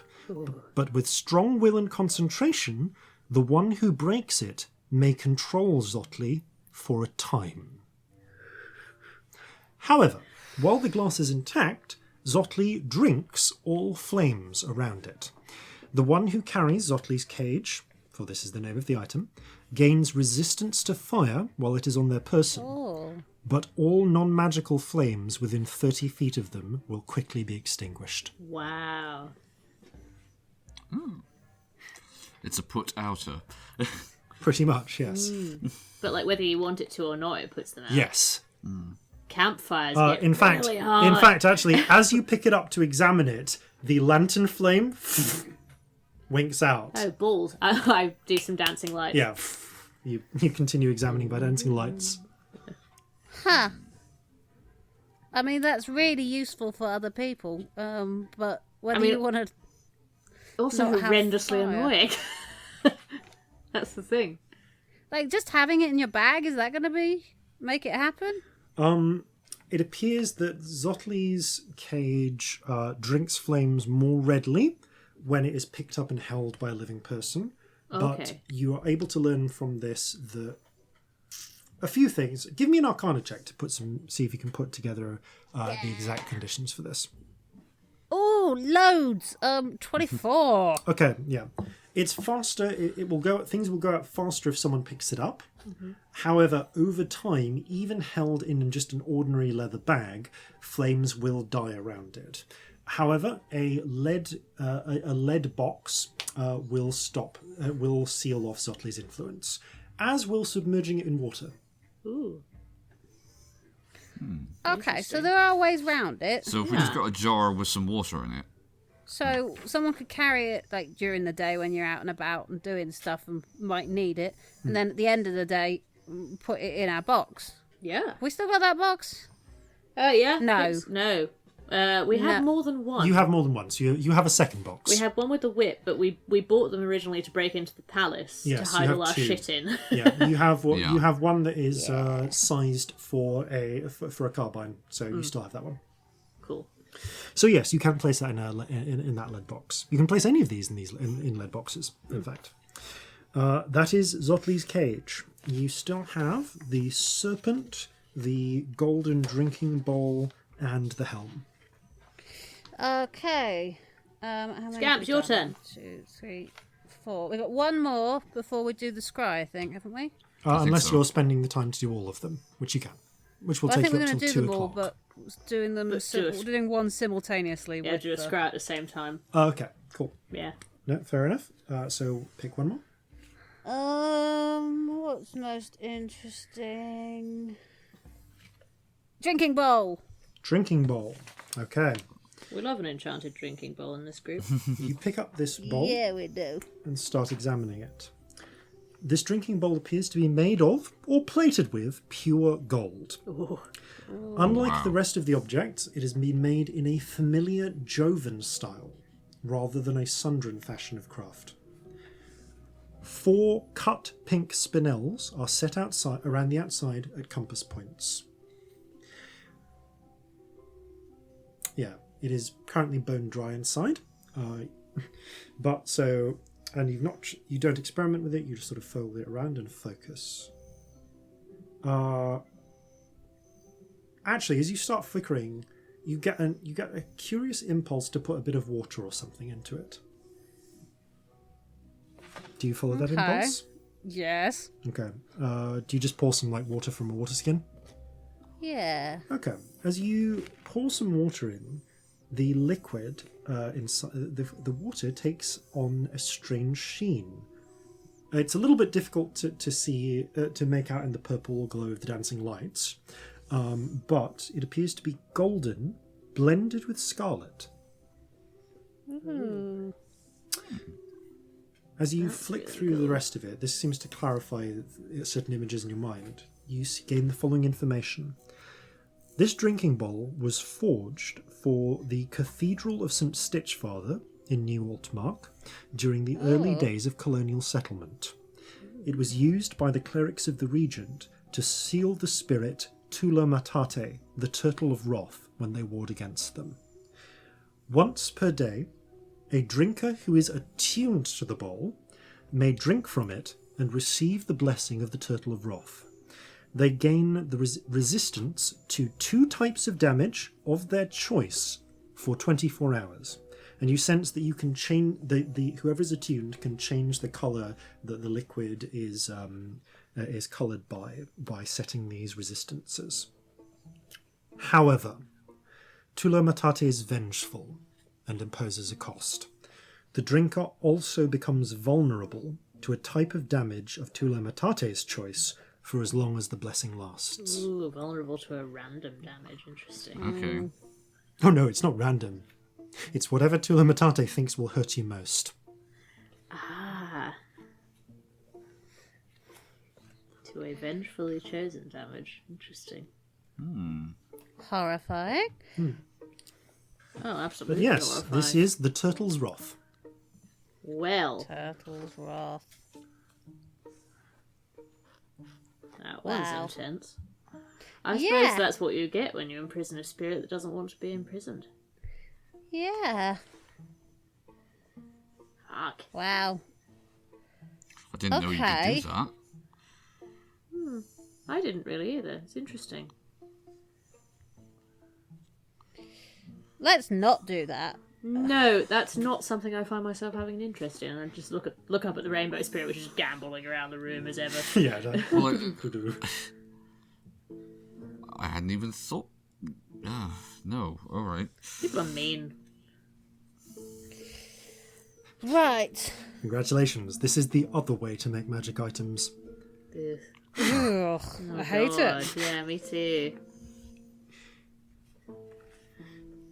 So, what item do you want to examine at the same time as you are doing your scrying? You still have Serpent Staff and Helm. Serpent staff. Yeah. Okay, so I'll get into that. I'll do that first, and then we'll talk about the Yeah, scrying. whatever order you like. So, the staff appears to be carved from a type of wood that you are not familiar with. Its grain is pale white on the outside, but whereas carved closer to the heartwood, it is a deep, rich red timber. It has been lovingly shaped into the form of a pale adder, complete with sharp fangs and a pair of smooth amber beads for eyes. Ooh. Examining it as the images flash through, you gain the following knowledge. This staff was created by ensnaring the spirit Durenadone, the sister of Rot, in a piece of wood. Anyone who speaks Durenadone's name while attuned to the staff, it does require attunement, may restore a piece of her life force to animation. The staff's head will come to life, and the wielder may make melee attacks with it. On a hit, the target takes 1d6 piercing damage and must make a DC 15 Constitution save or take 3d6 poison damage as well. Durenadone's influence is strong within this staff. Anyone who holds it, regardless of attunement, gains access to the poison spray spell as if they knew it, using wisdom as their casting attribute. They also become vulnerable to poison damage. Ooh, interesting. So this is Durenadone's fangs. Well, that's horrible. So while you are examining that, however, Celestia, what do you wish to look for? I wrote down my wording. Show me when this jade amulet was used for its intended function. No, hang on. Show me this jade amulet being used for its intended function. Okay, yep. So it's ambiguous. Yeah. Let me make a decision whether it goes the closer time or chooses randomly.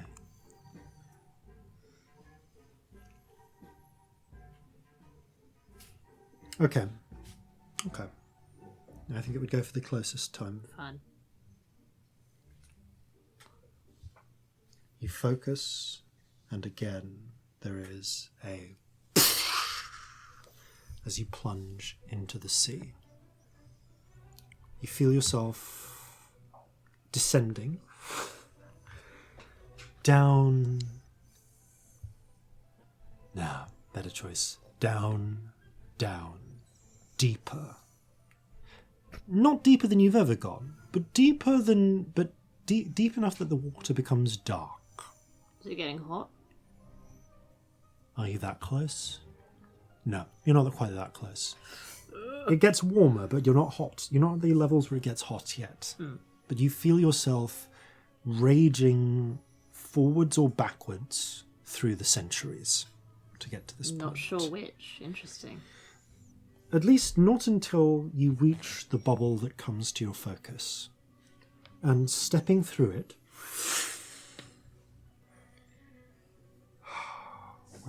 Where would you be for this? Okay. Stepping through it, you find yourself in a very strange place.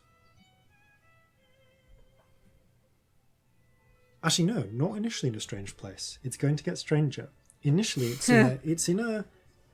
in a curious place. You appear to be on the edge of a mountain. Ooh. There are clouds up above. She wouldn't be now. There are clouds down below. You are over the cloud level. Birds fly above the cloud level in the distance. And here, up on these peaks of the mountains, and they go higher and higher still, these spines of stone, there is a building, perhaps a citadel, carved into the side of the mountain. Stone columns, columns and pavilions have been cut lovingly into the edges of I think this would be bare black basalt or basalt. Never sure which way to pronounce that. Basalt, I think. Basalt, yeah. Although, for the most part, there are in places streaks of different minerals that have at different points metamorphized before, but for the most part I think it's fairly straightforward igneous rock here.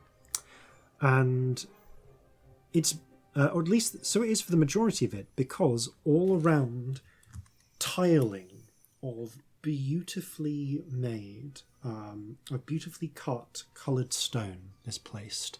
Tiles of yellowish green olivine of you can see there are columns of reddish marble that have been placed.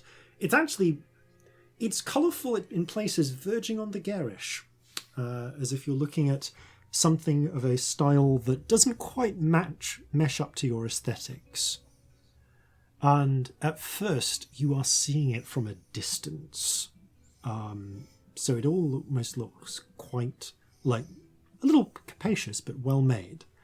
And it takes you a moment to realise that you are just floating towards this over the sky for no apparent reason. There's no reason that you can tell, but you can see there are small figures gathered around and walking around on that citadel, and by them, even smaller figures still.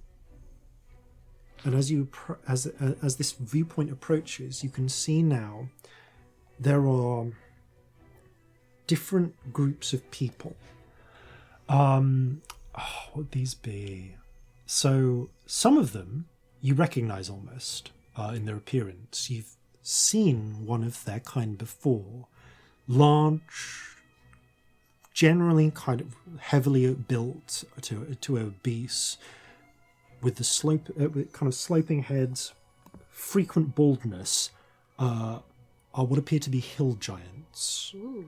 But rather than wearing the sort of crude rags that you've pictured them in pictures, in storybooks, or even the outfit that the modern outfit that you saw Littleman wear, these figures are wearing well-cut tunics of white embroidered with silver at the edges.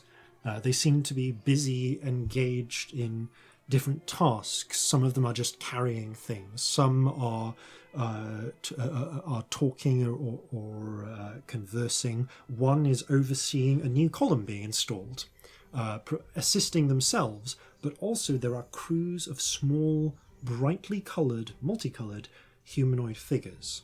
A chin. All of them at least like half or smaller than the size of these hill giants. Performing various tasks, many of them dressed in not dissimilar fashions, tunics and such, blended with styles that one might see, that one might later see. They have a slightly different fashion to them, but they are very definitely all answering the commands of the various giants. You can hear their conversation. You do not understand it. You speak neither Chin nor classical giant. However, the image flies closer until you hear the sound of something land on an open platform, almost like a landing strip, if you will. And a moment later, shimmering into existence in the same way as Scamp does when their invisibility spell ends, you see a tall, strangely noble-looking figure, about 22 feet high, with dark blue skin and swept back hair of pale, sort of ice blue white. They are dressed in, again, a not dissimilar sort of toga type arrangement, tunic type arrangement, with a thick belt around their waist. But they also wear armour that, to your eyes, seems to have been made from solid ice around their bodies. It's often of a curious style. It's like fashioned into a solid breastplate, almost. And they wear a helmet of the same, with feathers or of some sort at the top. Brown and white feathers, not unlike eagle feathers, but massively sized. And it looks like I kind of flew in with them. You flew in with them. Cool. And as the viewpoint follows them, and you find yourself following after them as they move forwards. As they step through, various figures, the hill giants and the Achaean, sort of bow to them or salute. They acknowledge some of them, they ignore others. They are walking with purpose further into this citadel, passing rooms laid out with beautiful marble, fine stonework and the like. You can see you can actually see a family of what you recognize as trolls.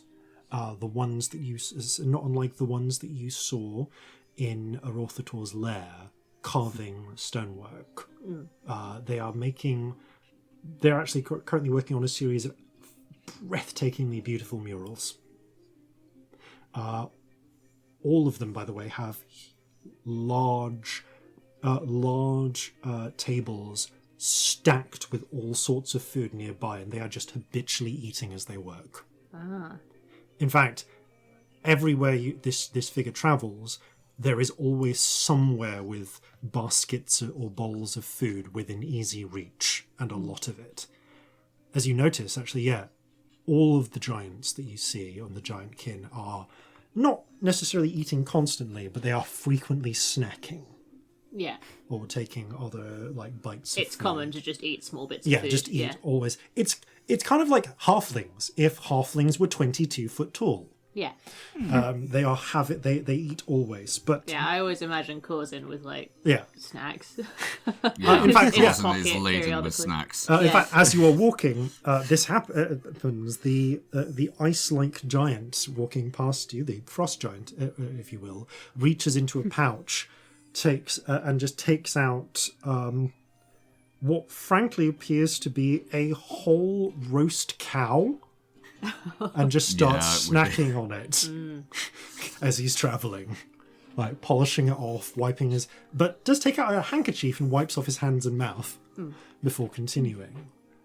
He carries on down this corridor until he comes to what appears to be a door of worked bronze, burnished, beautiful, with golden engravings all around it, depicting.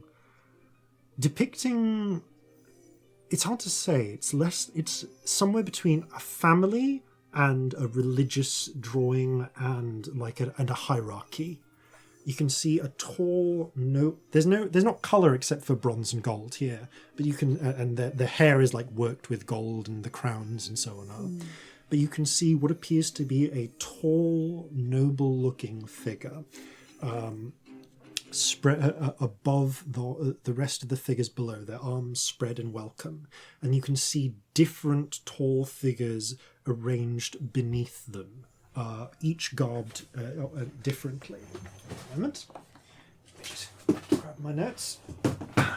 So so each of them have some degree of difference. So the tallest one has that look of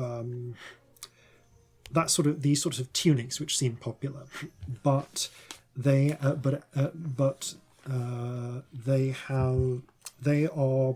as far as you can tell, female. But you notice that they they are garbed like a warrior, but without the helmet. They're slightly off-duty warrior. They do, however, have a crown embraced in gold, and again depicted in gold, strung across their back, like a handful of javelins in a holder, are what appear to be lightning bolts. That's cool. Standing beside and below them, you see a tall figure. These are all tall figures. Dressed in a tunic, but also like a cloak or robe. They are holding what appears to be. It's not a book. It's an image of a tablet inscribed with the same arcane formulae that you saw on the Jade Amulet. Yeah. And holding up what appears to be their hands with almost like a star emerging out of it, just like a 4-pointed gleaming star. Next to them, you can see on the other side, you can see there are two different sets of actually no, Next to them on the other side, there is a tall, again, it's useless to say tall, but slightly smaller still, giant, which is not exactly built like a brick shithouse, but kind of built like a bodybuilder who hasn't gone all the way off the deep end. Yeah. They are well-muscled and not afraid to show it. They are bare on their upper half, with a kind of belt with a skirt below. You can see that they are carrying what appears to be a staff with a kind of like club end, with a round end on it, almost like a club. And then below them, one on either side, there are two sets of armoured giants. One looking not unlike the giant you are travelling with. The other much more heavily armoured, with something almost akin to plate that they are wearing. And finally, down below, almost a family of hill giants, what look like trolls, ogres. And then below them, a multitude of what appear to be, as far as you can tell, a chin. Interestingly, this close, looking at them, the facial features, the way that they're organised, and the slight points to the ears, actually, of the frost giant you're walking with, the way that there's a little bit more hair across their bodies, something about them reminds you of the three goblin races more than humans. These aren't quite like tall humans. They're more like massively oversized hobgoblins. Oh, cool. But with like, not quite, but there's something about the whole goblin to them. It's something you haven't really noticed until you like seen this depiction, because you don't see many giants. However, the frost giant reaches into his pouch and pulls out that same jade amulet. It is tiny in his hands, rather than the like fairly length, because like the actual jade amulet, as it is in your size, is about like 10 inches by 2 inches. It's quite chunky. To him, it's the size of a key. Ah, fun. And you see he places it into a slot at one side of the door, and there is you hear the sound not of clicking but of like a chiming. Ding, ding, ding. He removes it, and the door opens, and just before the image ends, you catch a glimpse of clouds, of what seems to be a valley composed of silver and clouds, and a whole settlement beyond. And the image breaks.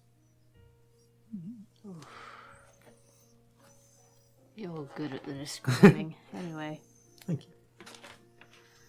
So, I mean, add a past tally. yes, we had to deal with that at Really? some point. Was it not future? I mean, could have been. No, come on, giants. Yeah, Celestia comes out of that vision. Well, I found a snake staff that spits venom. What did you get? Oh, I can do way better. I'm going to say what I'd say initially, and then I'm going to say she relays a little bit. Scamp, we might need this one. I think it's the key to the Citadel, if I had to guess. Oh. So I don't know how we play that. Do we ask them if we can borrow it? Yeah? Yeah. And then I launch into a whole proper explanation and tell them everything. You relay what you as found. colourfully and as bardy a fashion as possible. Well, Wow. This seemed to be the best lead we've had so far on that. Yeah. It was pretty cool, honestly. Yeah, I mean, Very did you get a beautiful. sense of how long ago that was? Can I guess? Not even slightly. I have we know when no the fucking giants idea. killed their gods? The water was getting warmer though, which means it must have been quite a while. But quite a while is the extent of my guess, I'm afraid. All right, so Not we're as talking long hundreds ago of as years. all the shit that burned me. but not Good. recent. Oh, it didn't burn. It just got warm. Yeah. So further back than a couple of hundred years, but not so far back as the start of history. Yeah. Right. Okay. So we're talking hundreds of years, not thousands. Maybe. Right. I don't know. We could probably we'll find out when the giants killed their gods and guess that it's before that. Probably. True, I But- suppose. Beyond that, I don't know. Maybe. I mean, the Citadel is supposed to be like a sorcerer place, isn't it? Well, Maybe if we giants are tell also them you're a the source sorcerer and of- you can get in, they might let you borrow it. Maybe. Possibly. If giants are supposed to be the source of magic, or at least arcane magic, then that would make a lot of sense.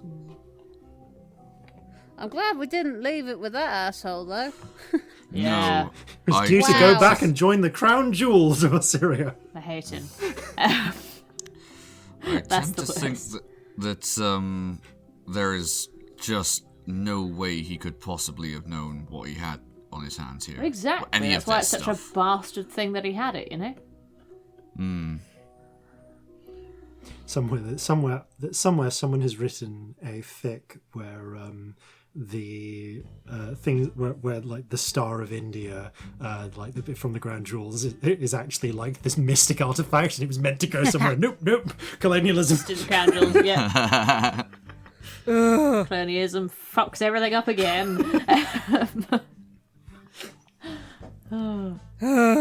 Hate it. Anyhow, yeah. So you've got Just the one left in it. yeah. It's just The helmet, the I helm. think. Yeah. Yeah, the helmet. Yeah. So you pick up the helm. We look at your hat. And start looking it over. So to begin with, this ancient piece of bronze work is in astonishing condition for its age, in that it is not a worthless lump of verdigris. It shows signs of regular care, cleaning, polishing and oiling, that has carried on for so long that the original engravings upon its surface have worn down to fine, faint lines. So it is actually bronze coloured as opposed to green. Now, you can just about make out images of tall figures wielding what appear to be hammers, interacting in some fashion with smaller figures. But you can't work out exactly what's going on in the images, because they're so faded. They have, though, been worked into the stylized images of wings along the helmet's sides. So they're like wings, but also a little story. The helmet shows signs of active use, places where dents have been hammered out and then smoothed again as well. And it's in these places that the engravings are the most broken up or just outright missing.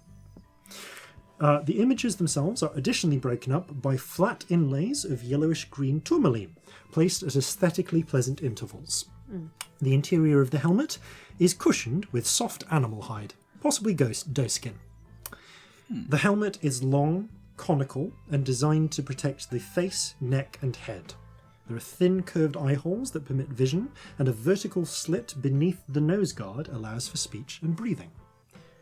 Processing the just barrage of weird small hints and flashes that you get, Scamp, you are able to determine the following.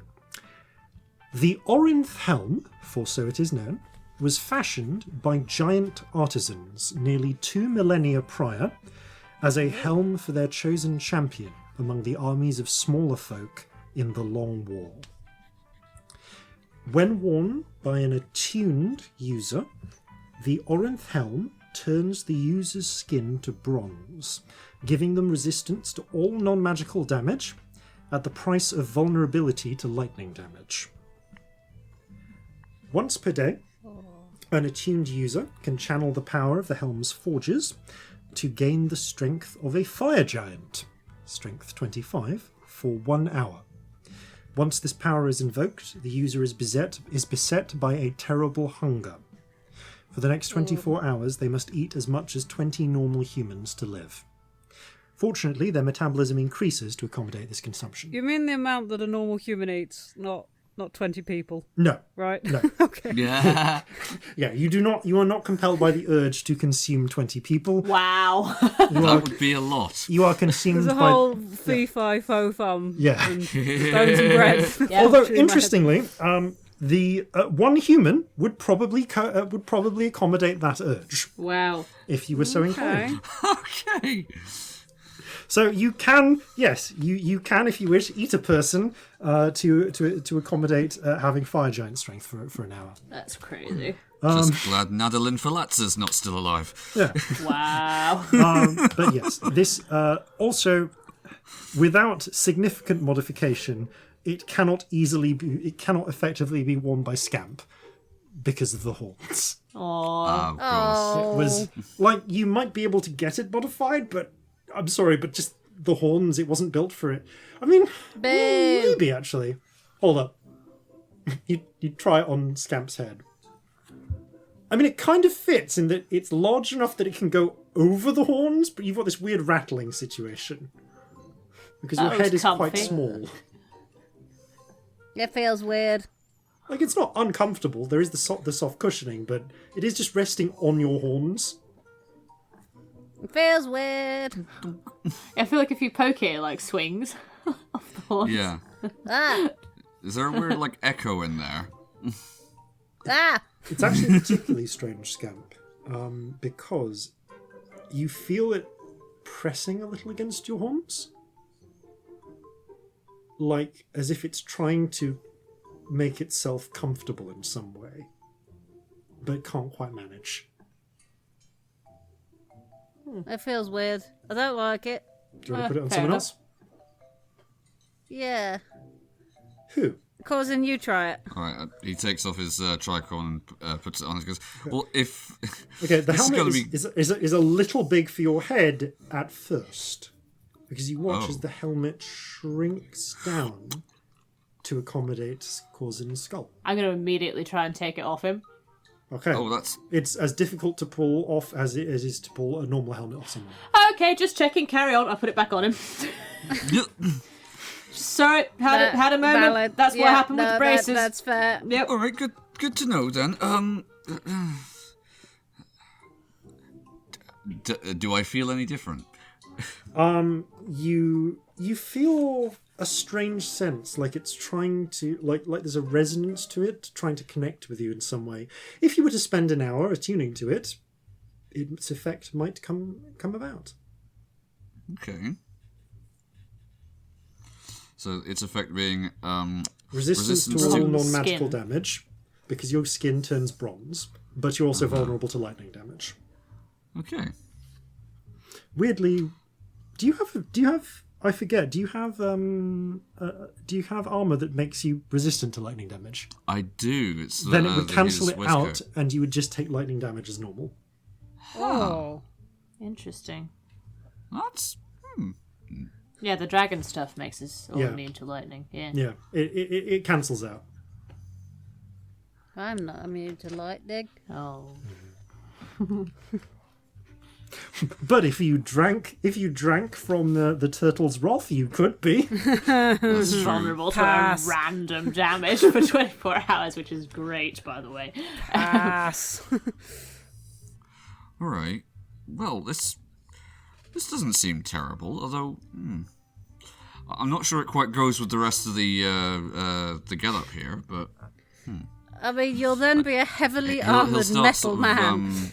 of moving his head around experimentally, seeing how it's It's really comfortable. how snugly it now fits on his head. It kind of slightly cuts off your peripheral vision a bit because because of the design of the helm, but you can kind of see out of it. It's quite comfortable.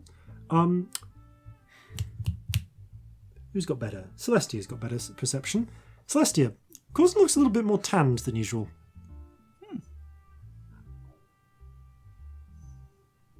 Your skin looks weird. How so? Like you're going to be made of metal soon? In about an hour.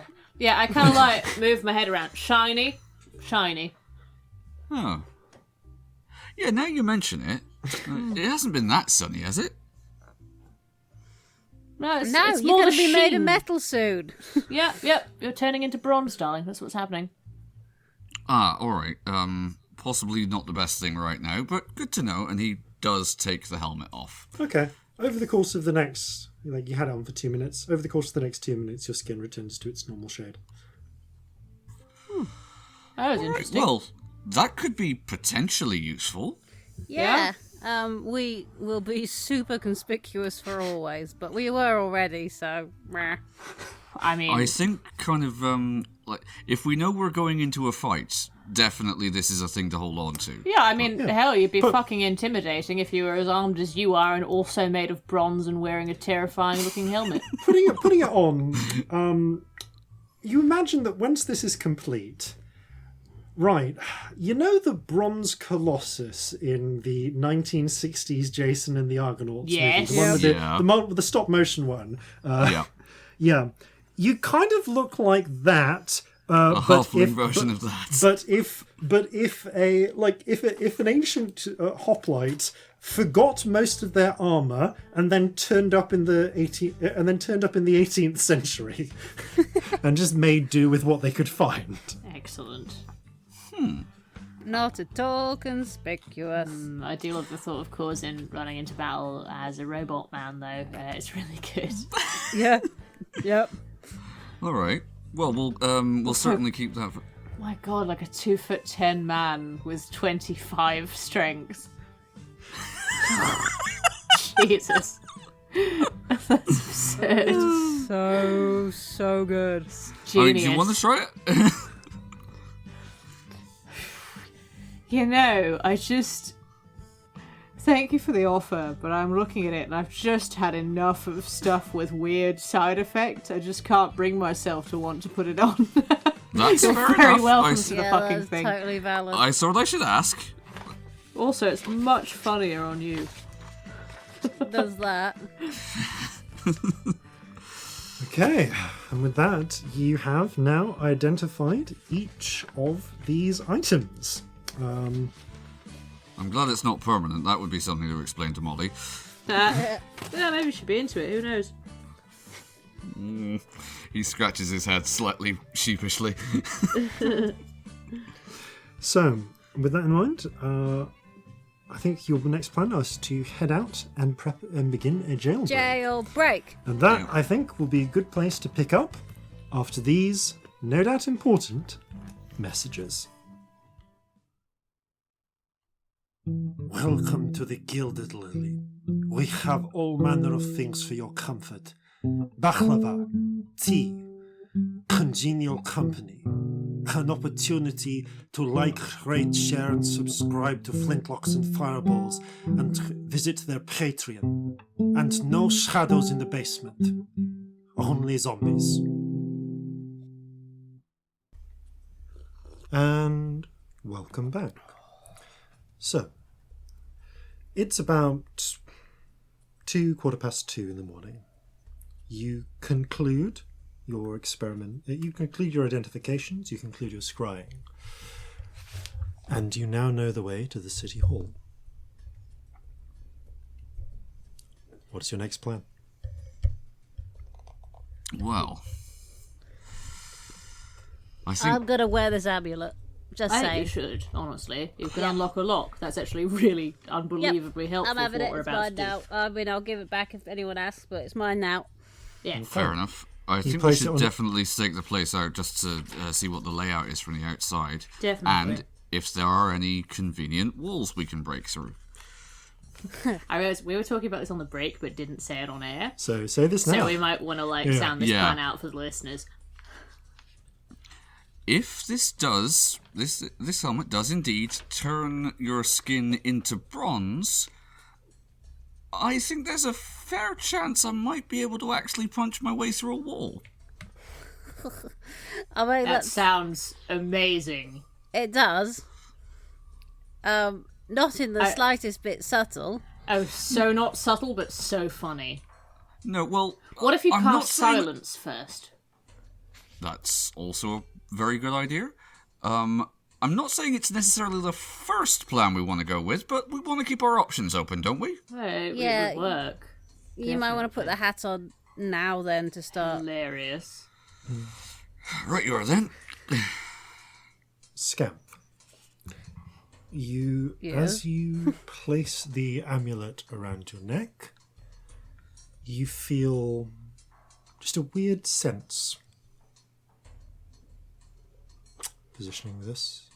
Yeah, you just feel a pull, like something, just like your attention just goes very slightly southward. Huh. You with a little bit of effort, you can refocus onto the task at hand, but when your attention drifts, you just find your gaze turning southward.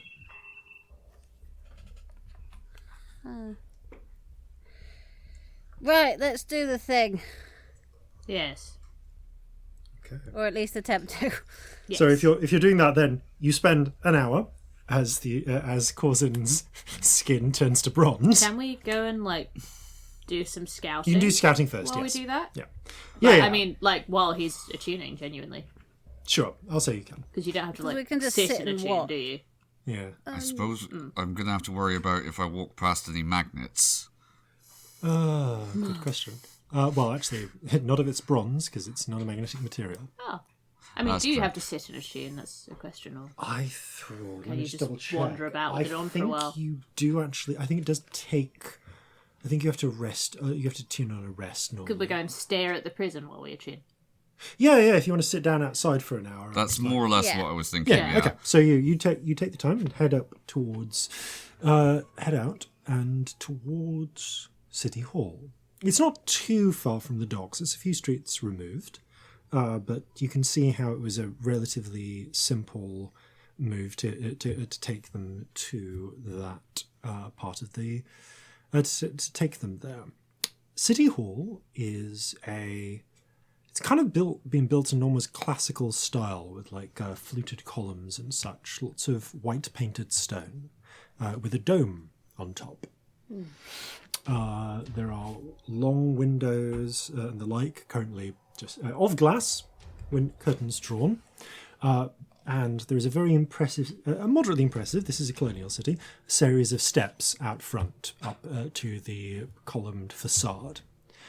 Round the back, however, is the sort of the working entrances. And it is there that you can see a number of... what would this be?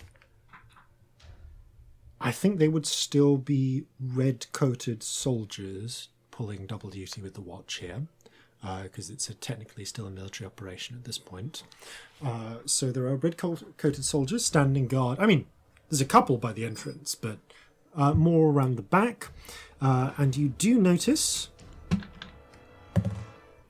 because your luck is in, a pair of slightly annoyed guards taking a rather stumbling, drunken-looking half-orc into one entrance, where you see they have a short conversation before being waved through.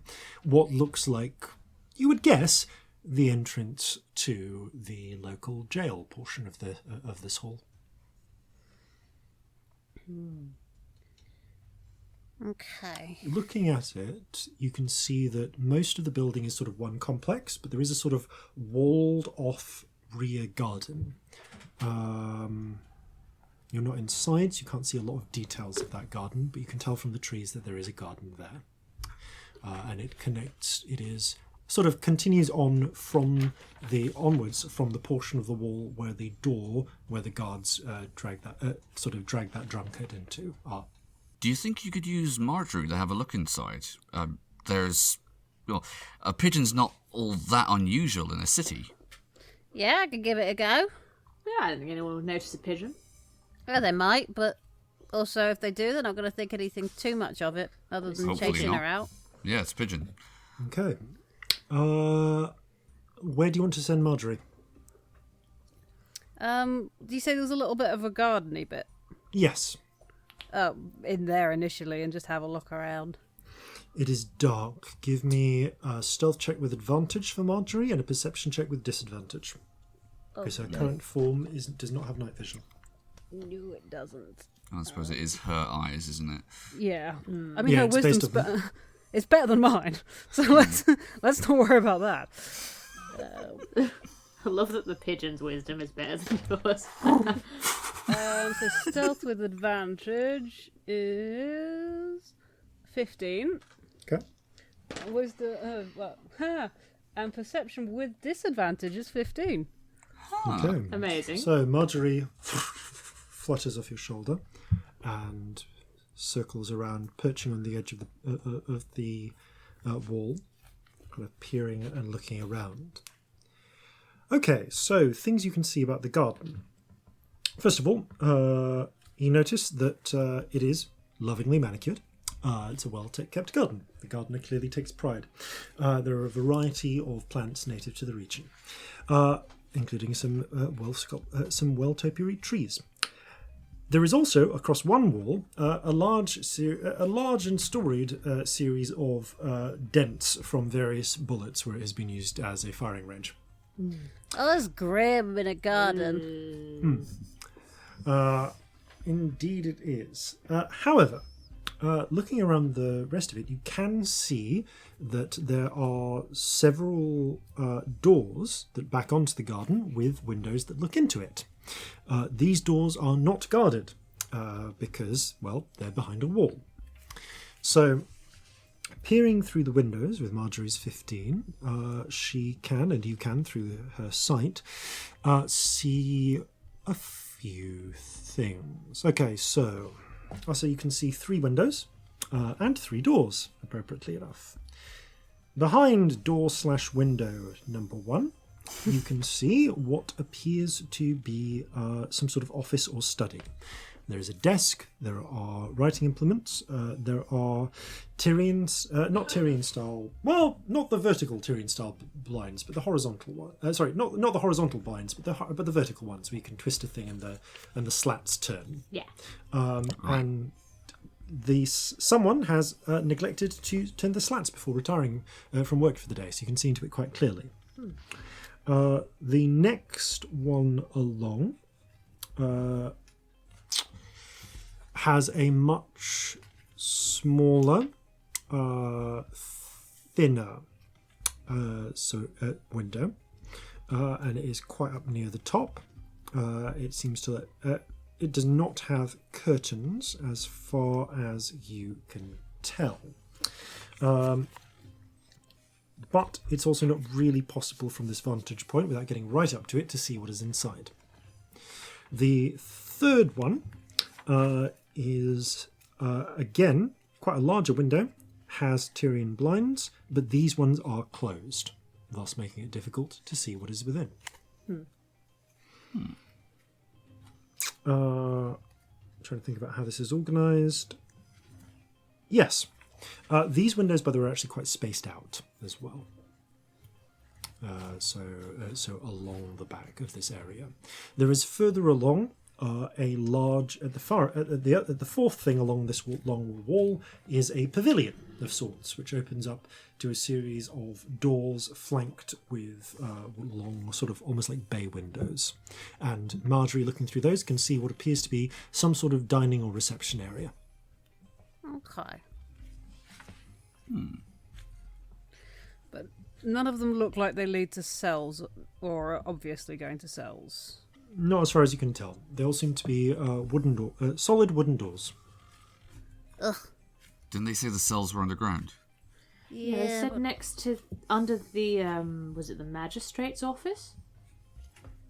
Oh, well, one of them's an office. Okay, that might be it then. Might be under there. So there might be a way through the office. Yeah. Okay. Alright, worth checking out there. Can you send Marjorie in there, or is that too hard? These windows are closed. Ah. So you'll need some way of opening the windows, and Marjorie has tiny little pigeon feet. And also in my head, Send she in just Jeffrey. won't, because she's a diva. We send She's Jeffrey in. Oh, Jeffrey could probably do it. That's Jeffrey- a terrible idea. Jeffrey should not go in to try and break into an office. Jeffrey has... Didn't we work out that Jeffrey has better thieves' tools skill than you? I doubt it. That's If he's massively hilarious. proficient. Sam's pretty. Yeah, Jeffrey's not actually Scamp's proficient. just pretty good with thieves' tools. Mine's a 6. Yeah. What was it that Jeffrey's definitely better than you at something. Oh, wait.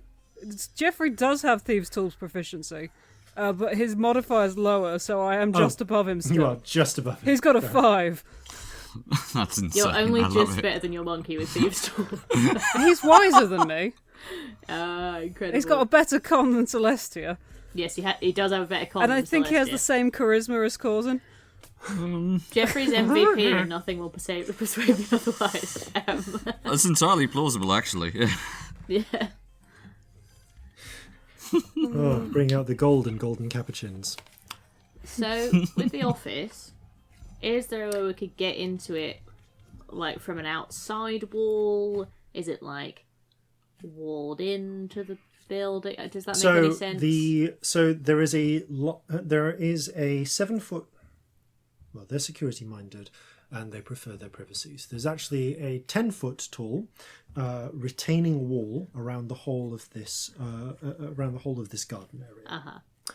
There is. Would they have a back entrance? No, they wouldn't. There is no doorway into the garden from the outside. It's meant to be accessed from within the City Hall complex. And to discourage casual intrusion, there are little iron spikes on the top. The kind which are not so sharp as to impale you. I mean, they're meant to impale you a little bit, but sharp enough that they'll go through your shoe if you climb over them. Like they're not like razor sharp points, but they're kind of like pointed and slightly blunted, and I can attest from personal experience that they will go through the sole of your shoe. Oh, I remember that day. Yeah. We When climbed got over a trapped in a fence park. when we were trapped in a park, and it went through the sole of Jason's shoe. It was sad times. That is far from the only time I have been walking in a park too late and accidentally gotten locked in and had to climb over the fence to get out. I seem to recall getting injured that day as well. I can't remember in what way, but I remember we were both very That sad. must have been a weird date. Scratched your leg or something. It was a weird day. Or bruised it. Honestly, Anyway. I can't remember what park it was either. I think was it back in Batley up north? Might be up Might north. have been Oh, this is uninteresting, isn't Yeah. it? Sorry, carry on. Regardless, yes, if you get the feeling that climbing over it incautiously would be uncomfortable and painful, We can But you fly. could climb over it, but you can fly. or you could fly. That's the point. So, how do we want to do this? Do we want to go in stealthy, or do we want to just throw Yeah. Corzin through a wall?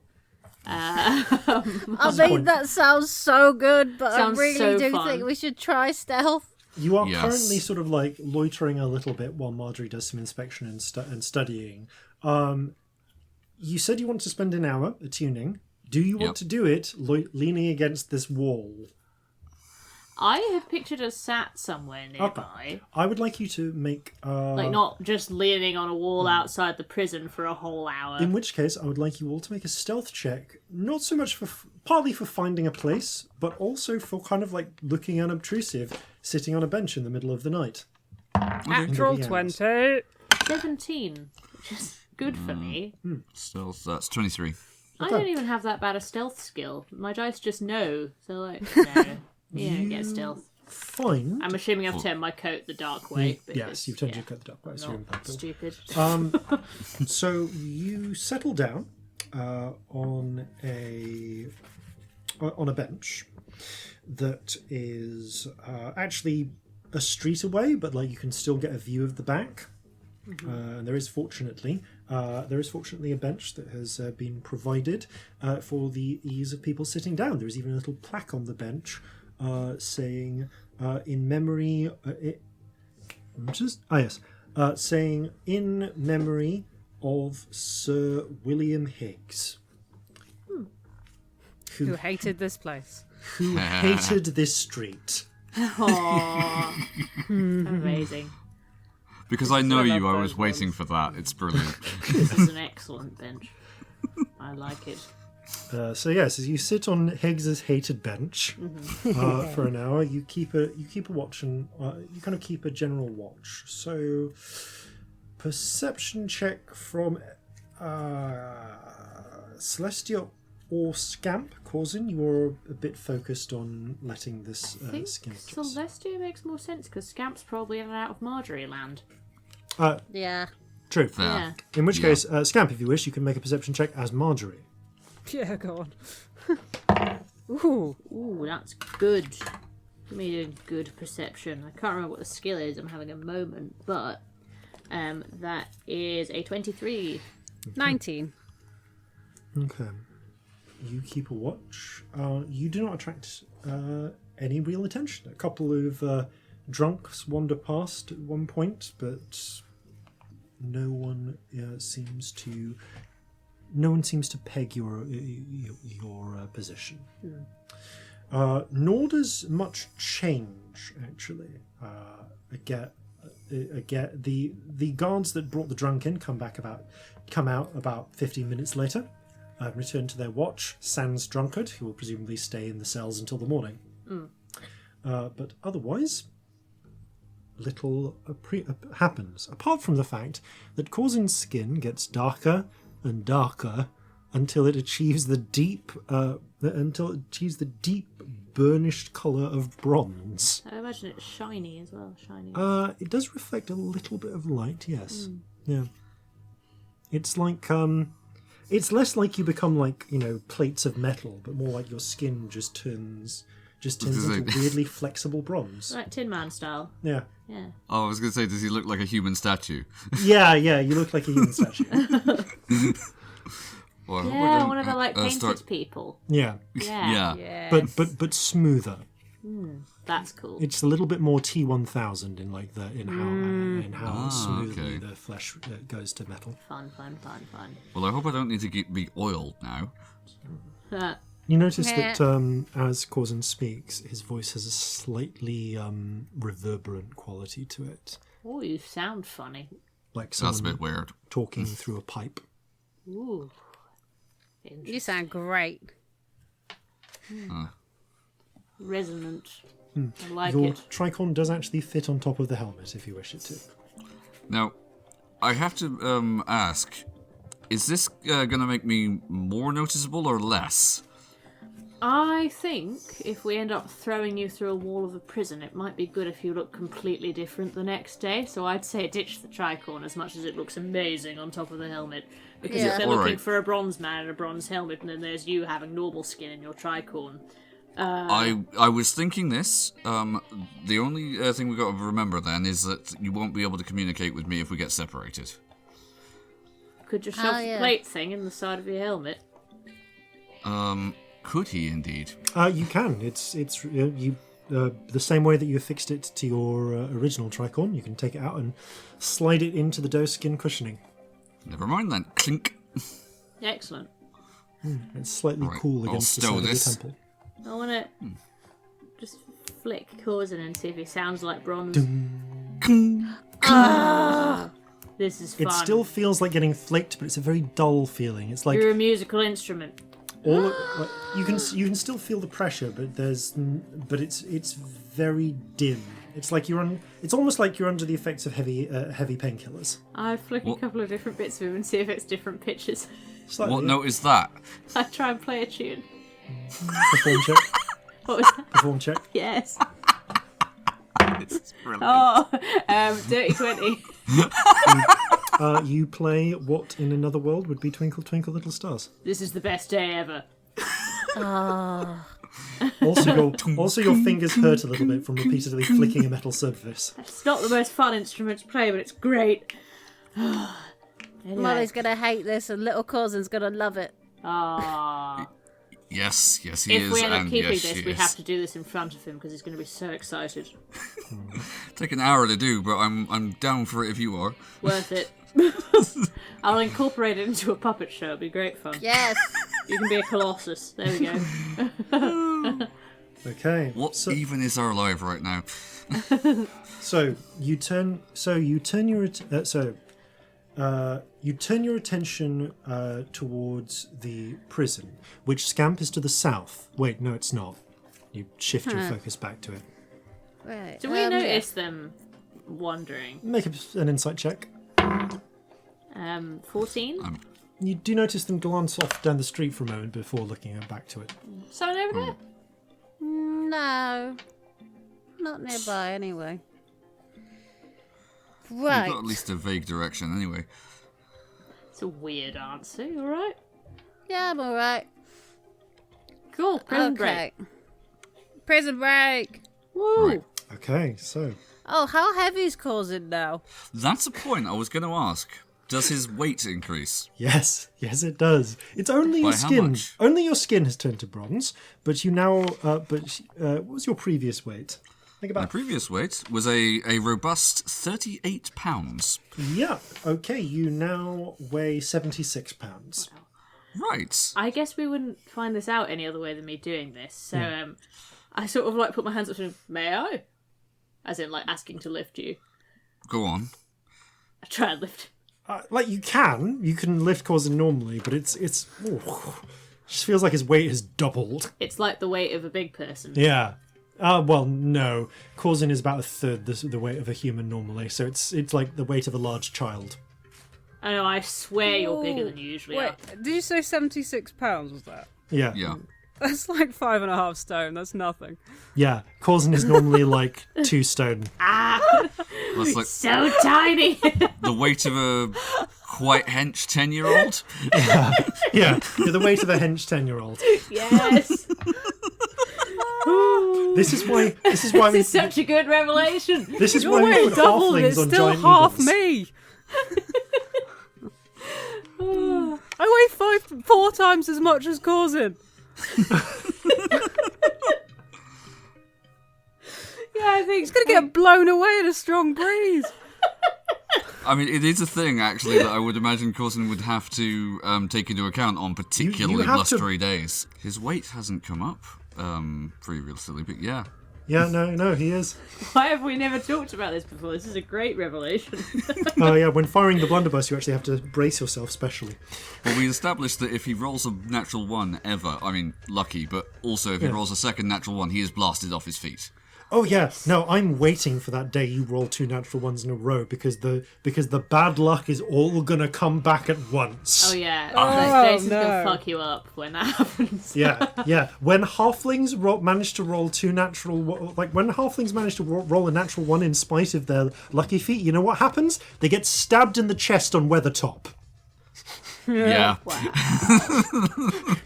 Now, the question from Corzin being this light, my main question is, why have we never thrown him before? Even Because- Scamp could throw him. Very throwable, just saying. Okay, 2 points. 2 points I feel I have to make here. 1, you're absolutely right. 2, that is, however, discounting the fact that he is, that is his unladen weight. Yes, this is true. He has weapons. Yeah. Corzin is usually wearing his own weight in weaponry. Yeah, pretty much. So Corzin's actual weight is close to 100 pounds. So just over 100 pounds.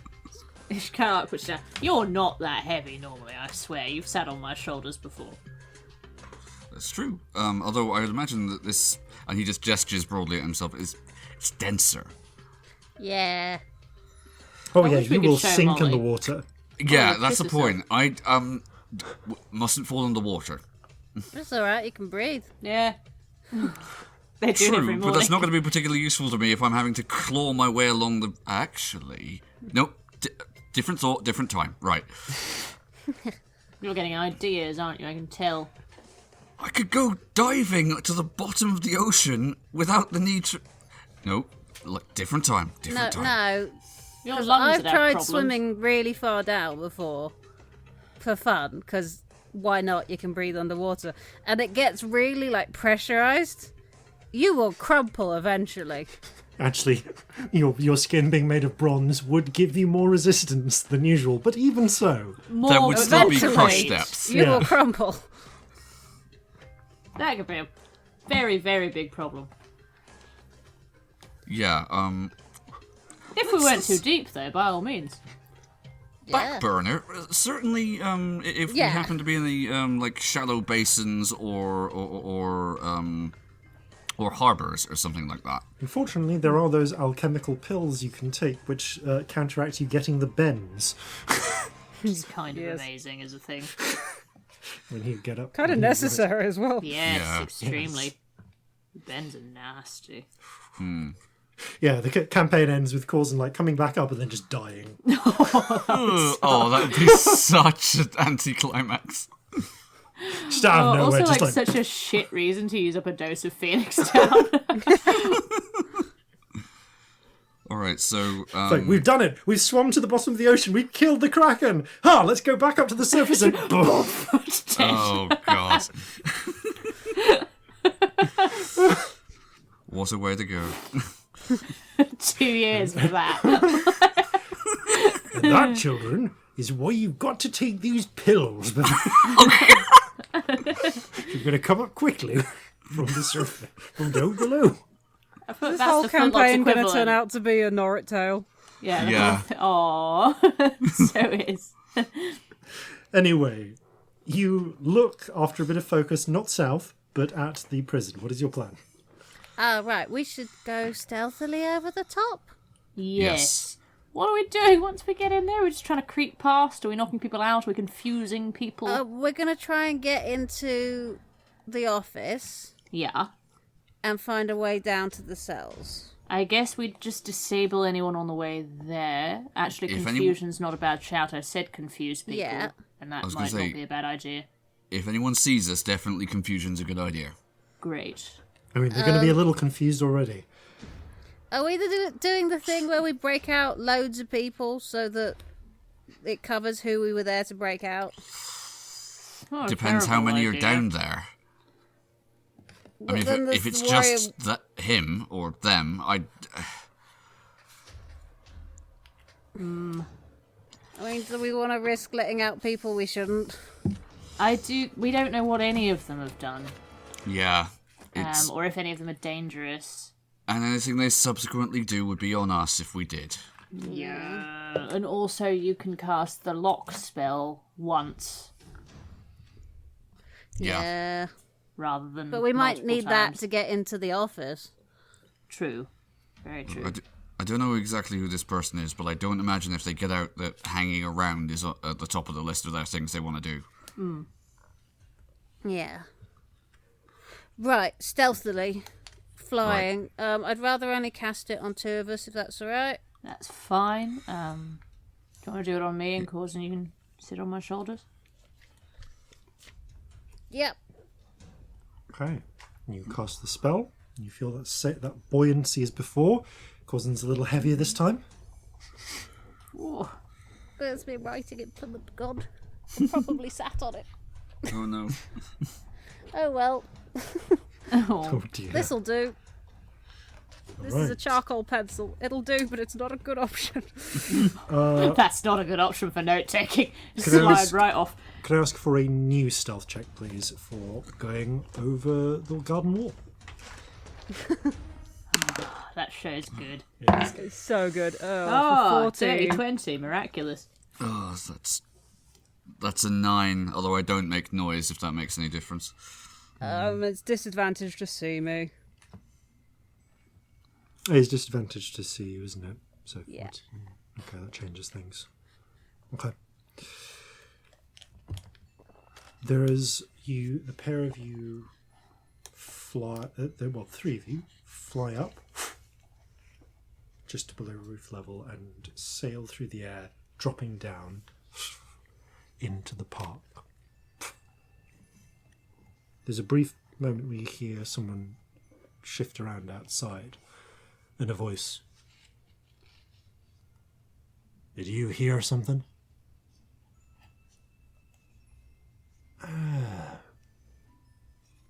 Yeah, don't worry about it. Rats, maybe. Yeah, maybe. I'm going to make some rat noises with minor illusion somewhere where we are not. Just give me a quick perform check. Dirty 20? Yeah, do you hear it again? Yeah, those are definitely rats. Ugh. Honestly, we've got to get some cats around here. I know, right? You sneak quickly and quietly up towards the set of 3 doors. So, door number 1 with the visible office. Door number 2 with the tall high window next to it. With the narrow high window next to it. or door number 3 with the Tyrian blinds. One of them has a car, 2 of them have goats. This is the Monty Hall problem. Sorry, there's a reference to an old television show. Oh, I didn't understand it, sorry. Right.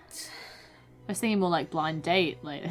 Blind Date is Monty Hall, but with people's hearts. Okay. Yeah. I was just thinking from behind the doors are going to come voices telling me that they like long walks on the beach and things. Yeah. So the office? Well, let's have a look, see if there's anything that we can see inside that might identify who it belongs to. Yeah, good idea. Someone give me an investigation check. Me, probably.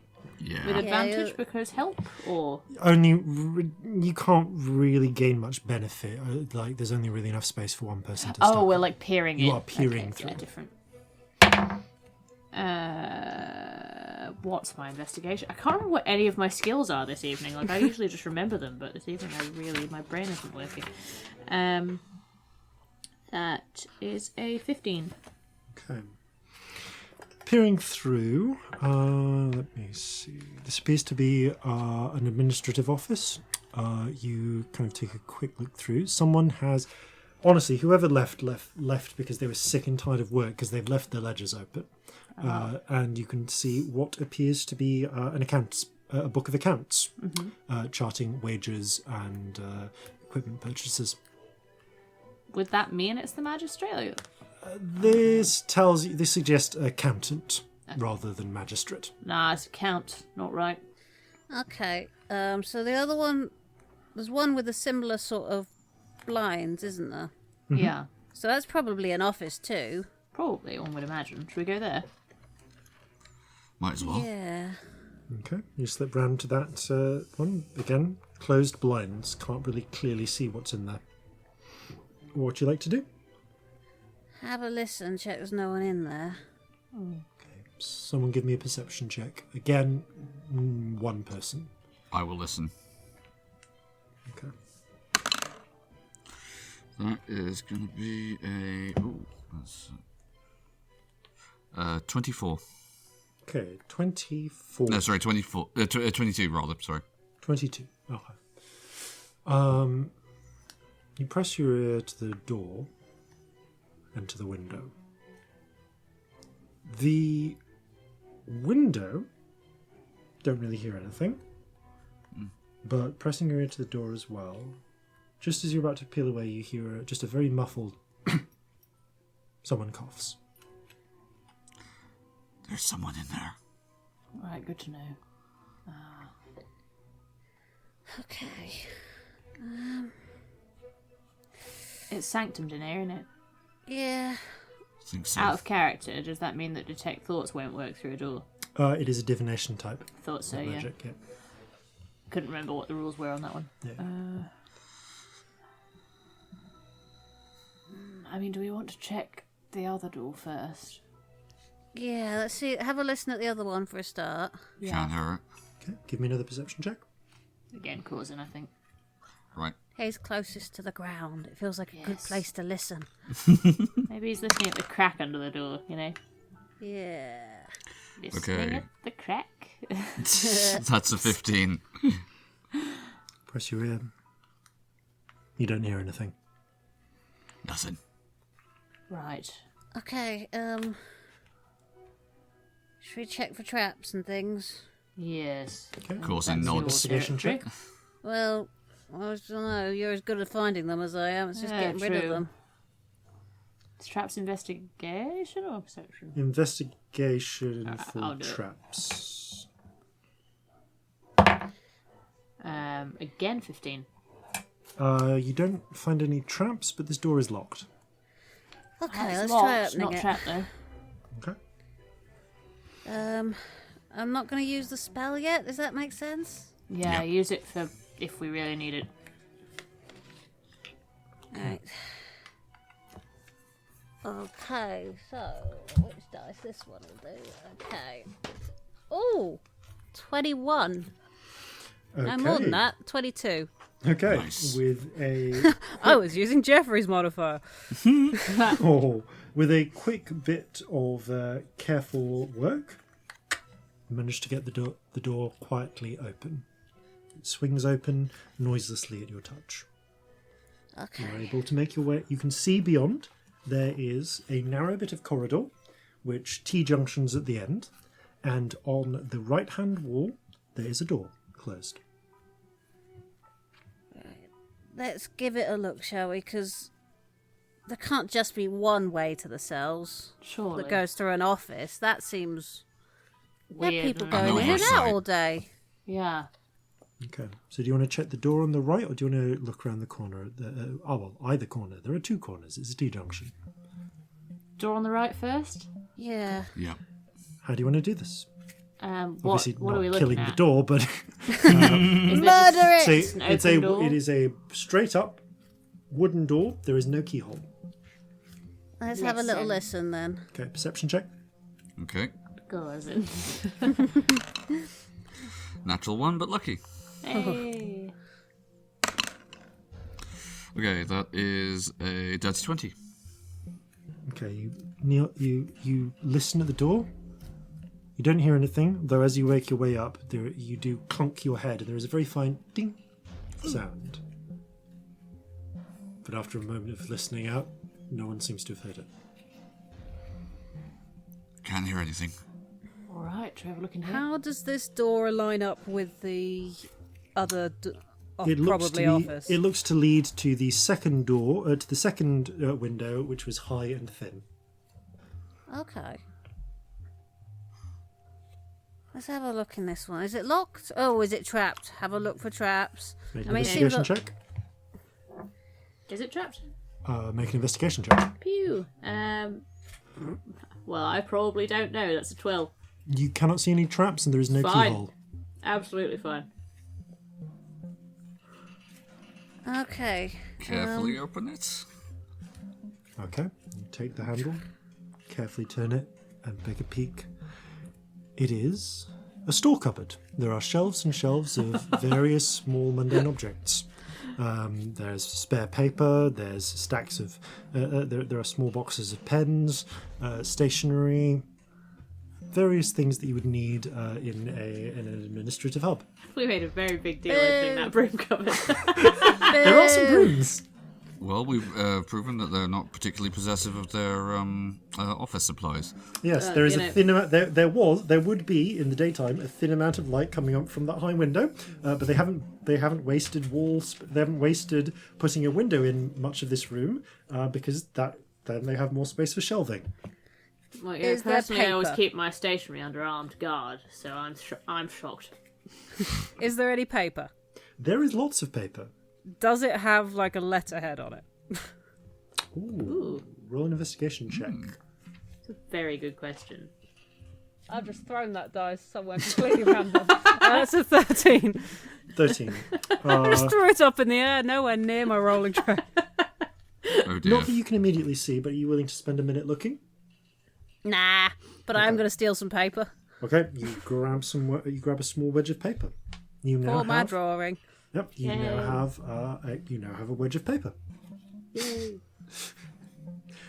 Okay, that is the store. That is the storage cupboard. Which way do you want to look around the T-junction at the end? Assuming that is what you want to do. What do you wish to do? Oh, I mean, peer both ways, but carefully. Yeah. Corzin, stick your head round. Okay, Corzin. Yep. Okay, you. His So you're head's the looking, smallest. okay, giving yourself That's 21. Also the shiniest. 21. Right? Okay, you said you're peering around carefully. I would like a stealth check from you as well, please. Yep. Now that you're into the building. That is that's a 10. 10. Cool. But Can I it also have a is stealth check from silent, the at other least. pair of you, please? Yeah. A silent 10, as it were. That is a hell 7, friends. 14. But disadvantage to see me. Corzin, you peer around the court around. Corzin, just roll me a luck check, please. Okay. That'd be a 9. You peer around the left corner first. You can see that the corridor goes down a little bit way. There is another.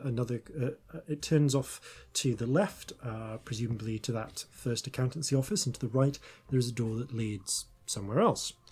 Turning your head to the right, you can see the corridor continues on again, turning round to permit access to that third office, the one with the shut blinds. There is also a set of stairs that lead down somewhere, and standing in front of those stairs are 2 guards who are both looking at you with surprise and confusion. Regardless of whether this goes into combat, this is a high intensity situation, so roll initiative.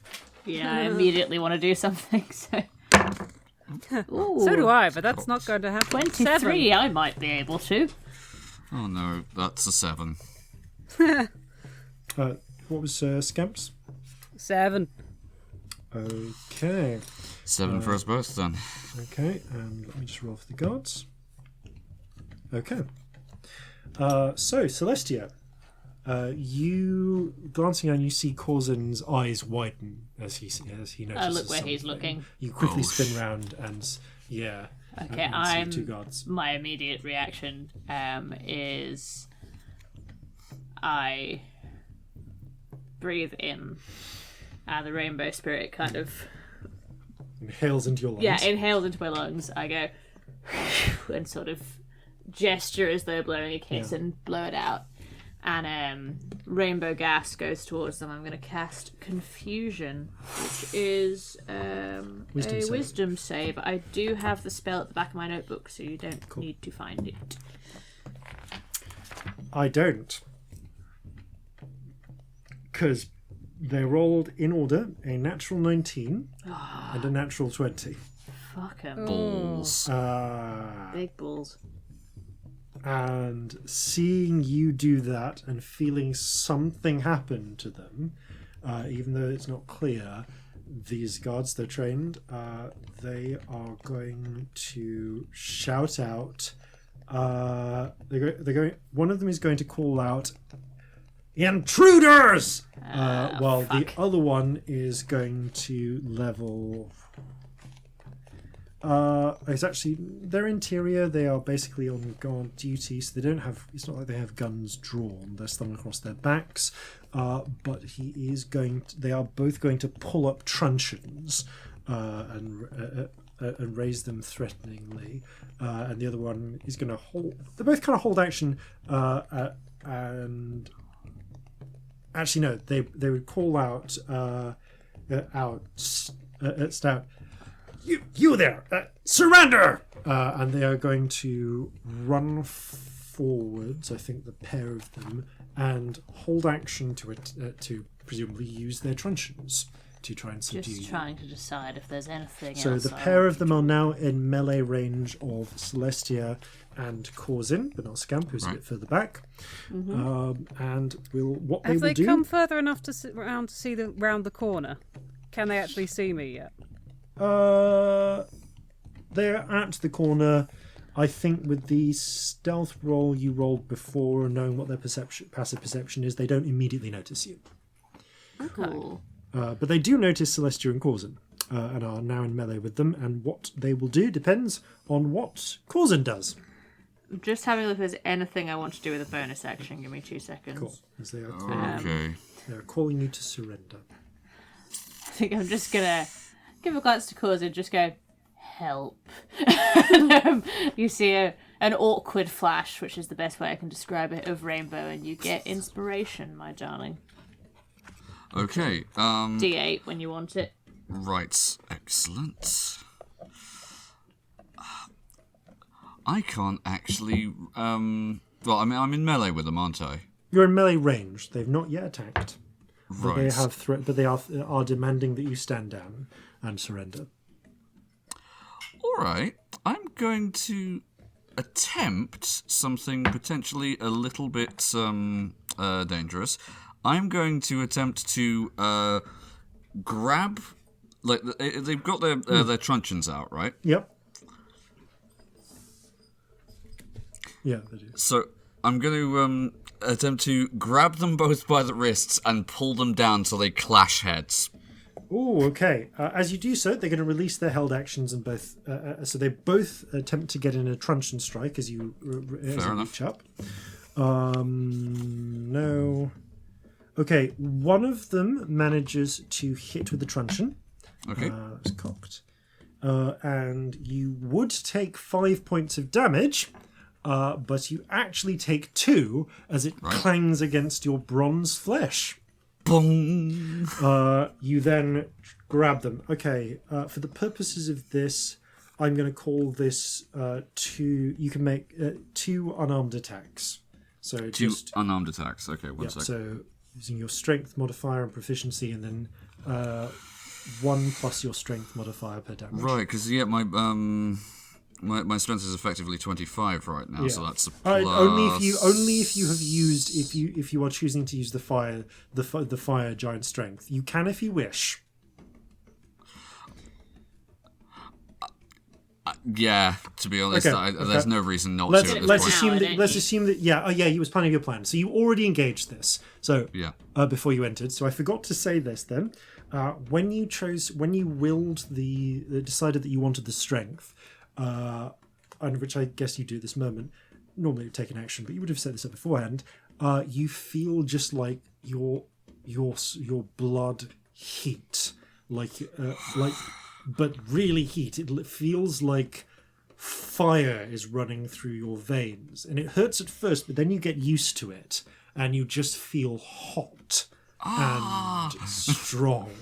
So yes, I guess it's plus 20. So 5 to plus 7. So 8 points of damage from unarmed attacks if they hit. Wow. Right, and 2 hit would presumably then go up to... Accordingly as well, yeah. So 7 plus your proficiency, which is, 4 at this level? Yeah. Yeah, so 11. All right.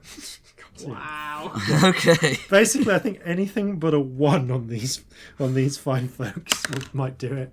Corzin smash! Okay, that's that'll be a 21. Yep. And First one a hits. 14.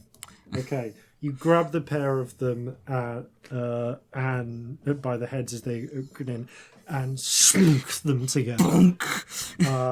8 damage each. They do have more than 8 hit points, but I will, for the sake of Coolth, say that allow you to count one of those as your offhand attack and let you get a third punch in on one of them if you want. Yeah, I will So do. you clonk them together and they're momentarily stunned, and then you can just do a sucker punch. Okay, so that will be a 17. Yeah, no. One of them you then just punch in the solar plexus. Their eyes roll up and they drop to the ground. So that one is now gone. Is out for the count. They are unconscious, unless you wanted that to be lethal. But I assume you didn't. No, I'm just knocking him out. Yeah, no. He's just like vaguely making groaning sounds on the floor, stunned and useless. That makes it, unless you've got any, use your bonus action for the third attack. So Scamp. Right. I'm gonna cast Greater Invisibility Okay. You vanish. and head for the stairs. Okay, you easily slip past them. I'll say with your 30 feet of movement, you are able to get down to the bottom of the stairs. So, at the bottom, you are able to see that the stairs turn around and immediately come to another door, which is currently closed. Do you want to open the door? I mean, if I can, yeah. Bonus action to open a freaking door, or part of your movement. I'll say you can do it. So you push open the door invisibly, and beyond you can see there is a cell block. There's a narrow passage that goes between the 2 sets of cells, and across 20 cells total, you can see there are 8 prisoners, one of whom is the bone-white skinned Achin that you saw earlier in the evening. Looking despondent in the corner of a cell, but head picking up as the door opens. There are also, as I say, 7 others a mixture of orcs, humans, and halflings. One of them, of which is the drunk half orc, who's like as this is happening. Inside, you can see there are 4 guards, two of whom are in the process of standing up from stools they were sitting on, 2 of which are already stood and are in the process of readying. They know that there's an intruder, of drawing pistols or truncheons. So there's 4 in here total. Okay, that's the end of the round. It's back to Celestia. So as far as I'm aware, what can I actually directly see? So My you can brain has lost see track of there are 2 sets of... so that you can see that in front of you there is the corridor that goes down. And both the guards that were with us are down now. Yep, and there are stairs that go down. 1 guard is down, 1 is still up. 1 got sucker punched by Colossus Corzin. Okay. Both had their heads smacked together, so 1 is woozy but still standing. He's probably not looking very good. And you just heard the door open from down below the stairs. I'm going to grab the guitar off my back, raise it up like a baseball bat, and just go down and just smack him on the head with it. And have shocking grasp. Okay, spell attack roll. Yes. That's... Oh, what's my spell attack? I never use it. Give me a minute. 9. Thank you. 13. That is enough to hit. Yay. Roll 3d8 lightning damage. I didn't have the D8. Where are the D8s? Why are there no D8s? There we go. I've eaten them all. Oh well, you're gonna have probably a stomachache and some weird shit. Multicoloured shits. Locked out to come to London to eat your D8s. That's what it was. You're full of shit. I really enjoyed that. And D8s. D8. You're a menace. I'm trying to do maths and I'm laughing. Alright. It's amazing. No, I would not have it any other way. That's 21. Okay, I rolled really well. This guard I rolled 6, 7, and 8. flies against the wall. Their hair stands on ends, blackens. They're essentially... it's a mixture of electrical burns and the worst tasing, and they just flop unconscious. I don't want them dead. Yeah, just they to, flop unconscious to the floor. Unless you say otherwise, or draw lethal weapons. I'm assuming that you are being subdual in this fight. I Yeah. think we're that kind of party. Yeah. Like, yeah. So yeah, those 2 guards are now out of commission. I'm gonna run down. I guess Ghost. You said there were stairs. Yep. Start going down the stairs. Okay. So you are able to reach the bottom of the stairs, where you...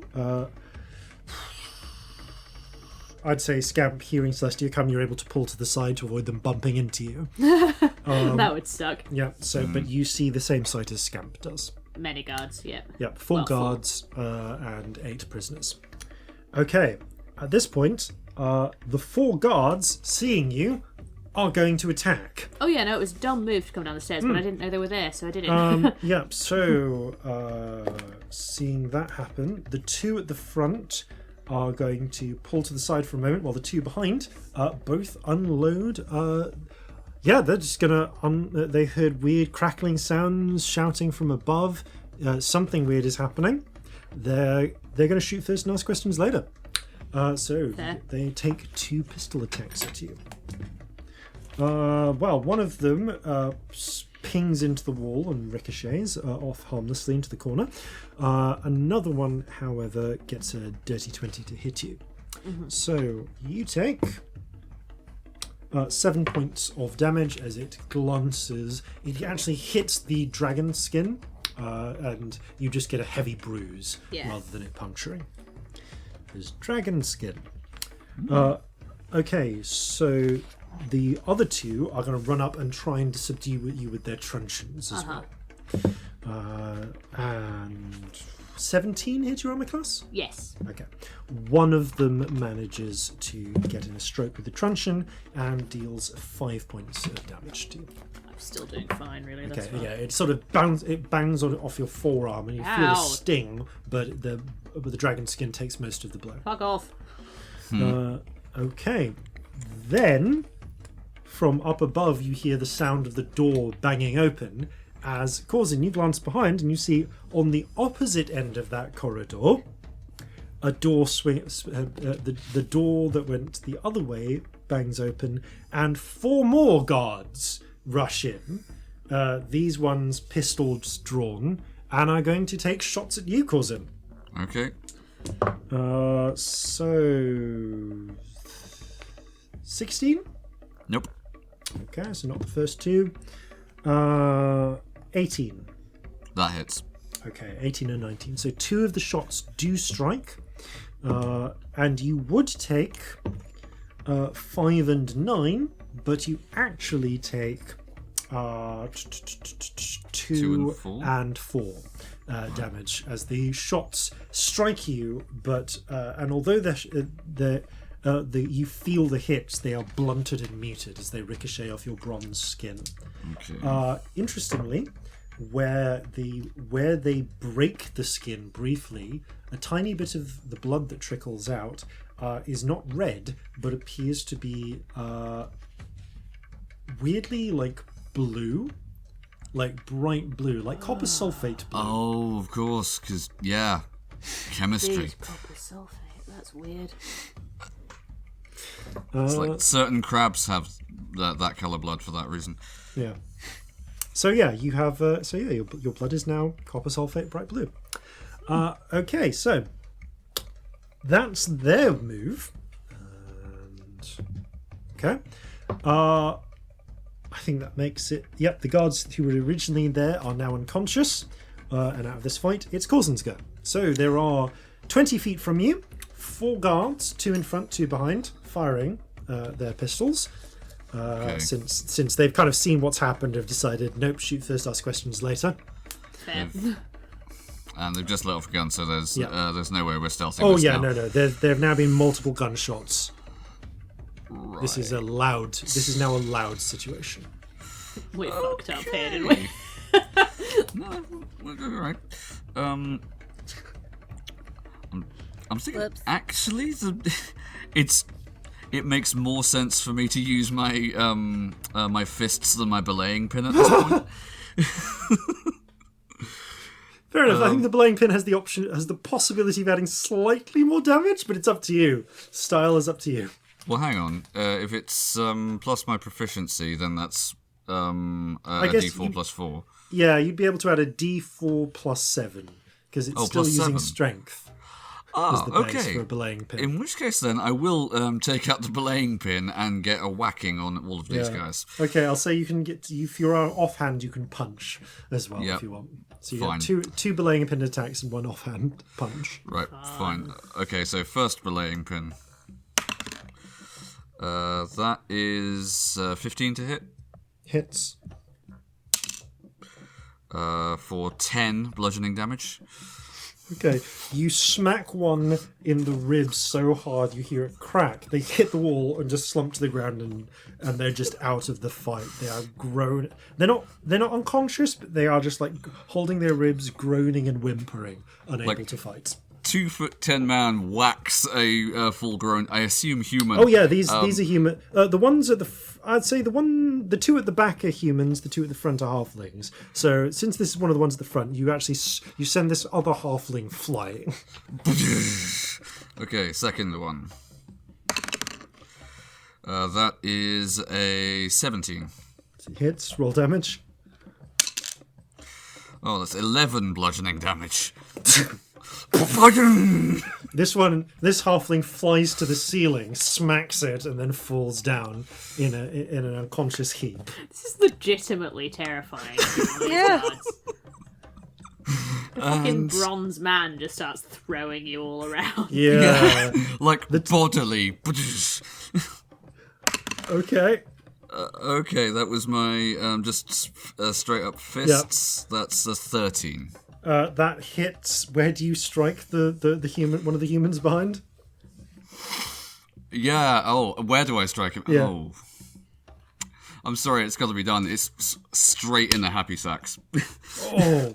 For 8 damage. You uppercut them there. They immediately crumble to their knees, like squealing. They're not out and about yet, though, as they're struggling to reload their flintlock, just whimpering and unsteadily raising it to shoot again on their turn.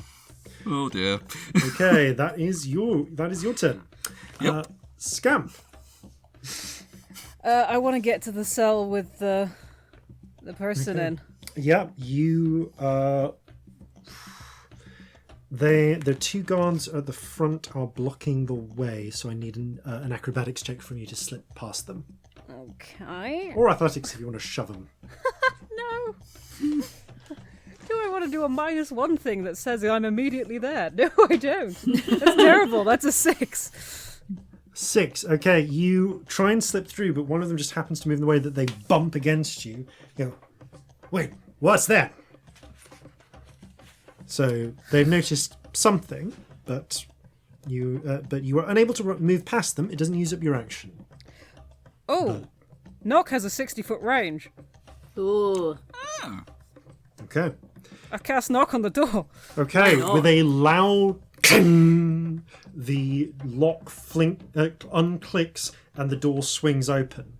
The Achin immediately stands up and is just going to make a break for it. I think the 2 guards... Yeah, good for them. The 2 guards with the guns both can make an attempt to try and grab him as a reaction. Theirs, and this is his saves. One of them manages to grapple him. How close is it? It was actually quite... Technically speaking, it was quite close. It was a natural 20 versus a natural 18. So... I don't know. It's up to you then. If you think... I'll say... It was close. I know what their modifiers are. I'll say that it could work. You have a 50% chance of this working. I'll try it, because it might be worth it. Yeah. -4. Okay. Nice. Just as they're 4 grabbing... +4 to the either way. Yeah, just as they grab, their clothing tears, and the Achin is able to run out of the way. So they get as far as the 2 guards at the end, in front of Celestia, but they are now blocking the path out. They've got... That would take 30 feet of movement. Yeah, fuck it. They are going to try and basically kidney punch the pair of them. Yes. They don't have any weapons, but on them at least. So, those both hit.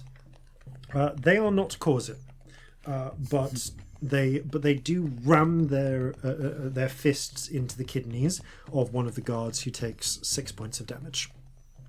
It's not enough to drop it, but it is damage. Okay, anything else, Scamp?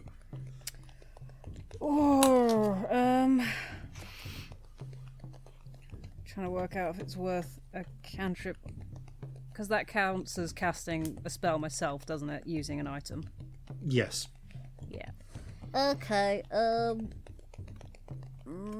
just going to move some sorcery points around. I think that's more useful. You refocus your powers. All right, then. That makes it Celestia. Ooh. Again, I've lost track of what I can see. So apparently my brain's like a sieve today. So you saw the 2 guards rush up, try to punch you. Mm-hmm. One of them sort of looked down at their leg and said, "What was that?" And then promptly the door, the gates, the cell at the back clanged open. The Achin ran out, one of the kidneys, punched that same one who just looked down in the kidneys. And that's where we are. Okay. And you also heard the sound of gunfire from up above, followed by the sounds of bodies hitting walls and ceiling, and a slightly light and a kind of squealed, wincing sound. Corzin's fine then. Yeah. So I've just got these 2 next to me, ain't I? Yeah. I can't do a thunder wave without getting this attuned, can I? Not really, no. No. Right in the way. God damn it. And if you step back to cast it, you get Scamp. I don't know that. They're Yeah. invisible.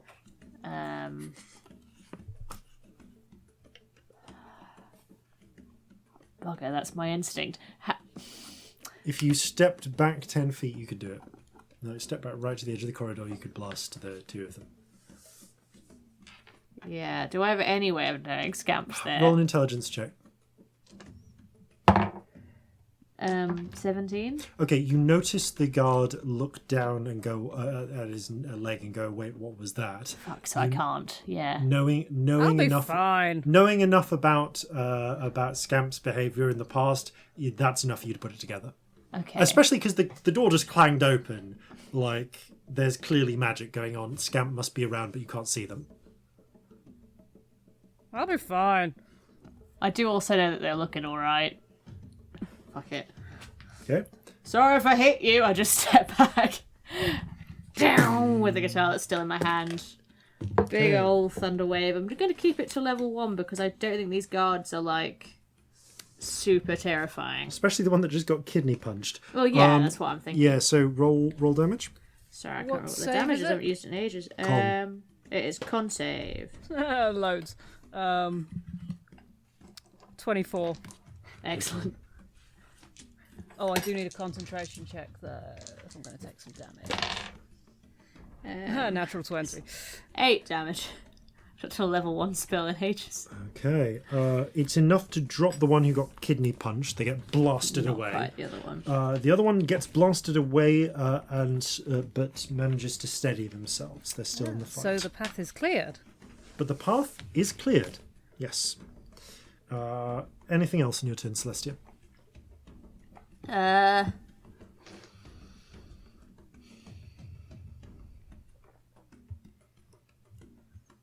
going to look at the attune. Yep.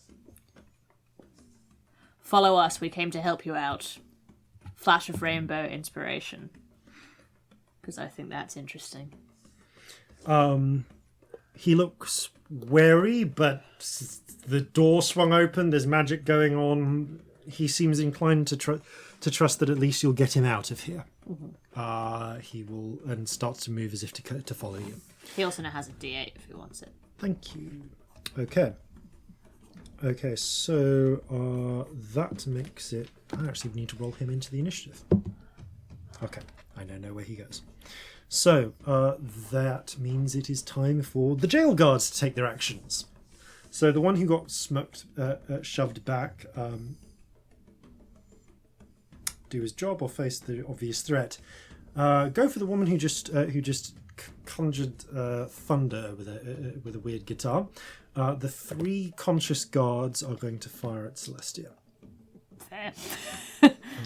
So 1 misses, tings against the wall. 1 definitely hits. 15? Nope. Okay, 1 almost hits you, but you duck out of the way, seeing where they're aiming it, and it pings against the wall behind you. So you do take 10 points of damage. Cool. As again, this one actually manages to strike you in between the ribs, but the dragon jacket takes the worst of it. Mm-hmm. You do feel your ribs bruised though. Ow. It's going to be a bastard until you get healing magic on that. Okay, then the corridor guards, the 2 remaining ones, are going to fire on Corzin. Okay. Both miss.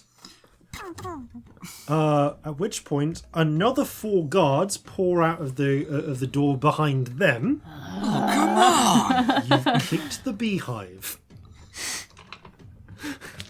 And are going to fire shots at Corzin. 2 definitely miss. 16? Nope. 1 misses, 1 hits. And you take 10 half to 5 points of damage from a shot to the chest, which just rebounds off your bronze skin, spraying a little bit more bright blue blood. Okay, that's all of them gone. It's Corzin time. Okay. Corzin smash! Right. Smash! So this guy in front of me, who is forever holding his peace. Yes. Um, He's at this moment holding his peace. there's one other guard next to me who hasn't been injured at all yet. Yep. Okay. I am going to attempt to grab one of these guards by the ankles and hit the other guard with him. Okay, Yes. which one do you grab? Yes. Healthy or sucker punched? The sucker punch guard, because I mean one of them's going down regardless. I what don't know you're if saying this. is you're going to hit a motherfucker with another motherfucker. Yes, that's I would like exactly your what I'm first going to do. attack. I want you to make it's basically a grapple, so make an athletics check. Athletics, okay, right. So dumb. Right, okay, so sorry, bearing I in got to do mind some that- adjustments here. Yeah, are you proficient in athletics? Yes, So bear in mind this is your These proficiency, so it's basically plus 11. plus 11, okay. Is right. this like a human guard? Yes. That's hilarious. I know, that's why I had to Smash! do it! Okay, that's a My 22. favourite thing about this is that he didn't get bigger. Yeah. I know, it's genius to You be still grab the tiny. guard by the shoulder, shove him down, pick him up by the legs, and swing him at the other guard. Okay, so There this is the other you- thing that does make you bigger. Yes. So this is true. So this is We need to give you both. We really do. this item. So this. I'm going to say that a person is an improvised weapon. So Yep. you do not get your proficiency bonus, but make an attack at +7. It's basically an attack with a modifier of +7 to hit the Okay. other guard. If you've not used your inspiration yet, you've still got it. Yeah, I'm eyeing it up. Yes, I'm going to use it. Okay, so that's +7 and plus. Oh, another 7, so plus 14. That is 18. Okay. Because Isaac Newton, I would like you to deal. This is a large object. 1d6 plus 7 damage to both parties. 1d6 plus. Fucking hell. Okay, first d6 then. That's 8 points of bludgeoning damage, and second, plus 7, right? Yep. Okay, that's 13 points of bludgeoning Okay, damage. you knock both guards out as you smack one into the other. They clock heads. They actually manage to both clock each head on head, and they both just hit the ground. You still have this weapon, I guess, if you want. No, like any more is gonna risk being absolutely Yeah. fatal to this guy. Yeah, that was your two main attacks. You can go for someone with a punch or a kick if you want. I'll say. I'm so sad that neither of us have seen this because we're not going to believe you. No. I'm gonna run up to the 4 other guards who have Yeah. come in here and attempt to do a flying kick into the first one. Right. Yeah. Okay, go for it. Okay, that's plus 7. That's 11. No, not 11. It's what I roll on the dice. It's 18. It hits. Roll damage, and this is actually plus 11 because you have proficiency back. Because it's unarmed. Of course. Right. Okay. So it's just 8, isn't it? It's just 8. Okay. Yeah. You kick them in the chest, staggering them, but it doesn't drop them immediately. I'm just imagining. God, imagine if you were a monk with this. Oh God. Although monks do it with dex. Yeah. True. Yeah. Barbarian though. Barbarian. Barbarian with with the a fist Anyone hold. with brawler. Just anyone with brawler. Yeah. Like, I honestly, may have to horrifying. eye up that feat after this. Oh, it's a good feat, that. Really. Okay, so that's Bronze Corzin's go. Yeah. Scamp. Am I? Where is the attune? Where is he? In front of you, basically. Looking about ready to run up the stairs. Oh, actually... Nope. Jail guards have already acted. Go for it. Okay. How much is it? 1 for each. Target secondary. Equal to the spell's level. Right. I will twin another greater invisibility. to Okay. keep myself invisible, but also make him invisible. And I'm Okay. going to grab his hand. You reach out, grab his hand, and he just blotches out of existence. And you hear Hello, a it's startled, time to "What- go." What is that? Yes, okay, I will follow. How does this work with movement? He goes right after you, so I'll just say that he moves at the same time you do. I would like to lead him up the stairs. Okay, yeah, you both run up the stairs. You can get as far as the corridor you were originally in. Cool. Because I think that's everything. yeah, because you can't double move. Yeah. So yeah, he's just going to follow you then for his action. But yeah, you are now both at the corridor. Okay, Celestia. There are 3 conscious guards, though one of them is quite battered up down below.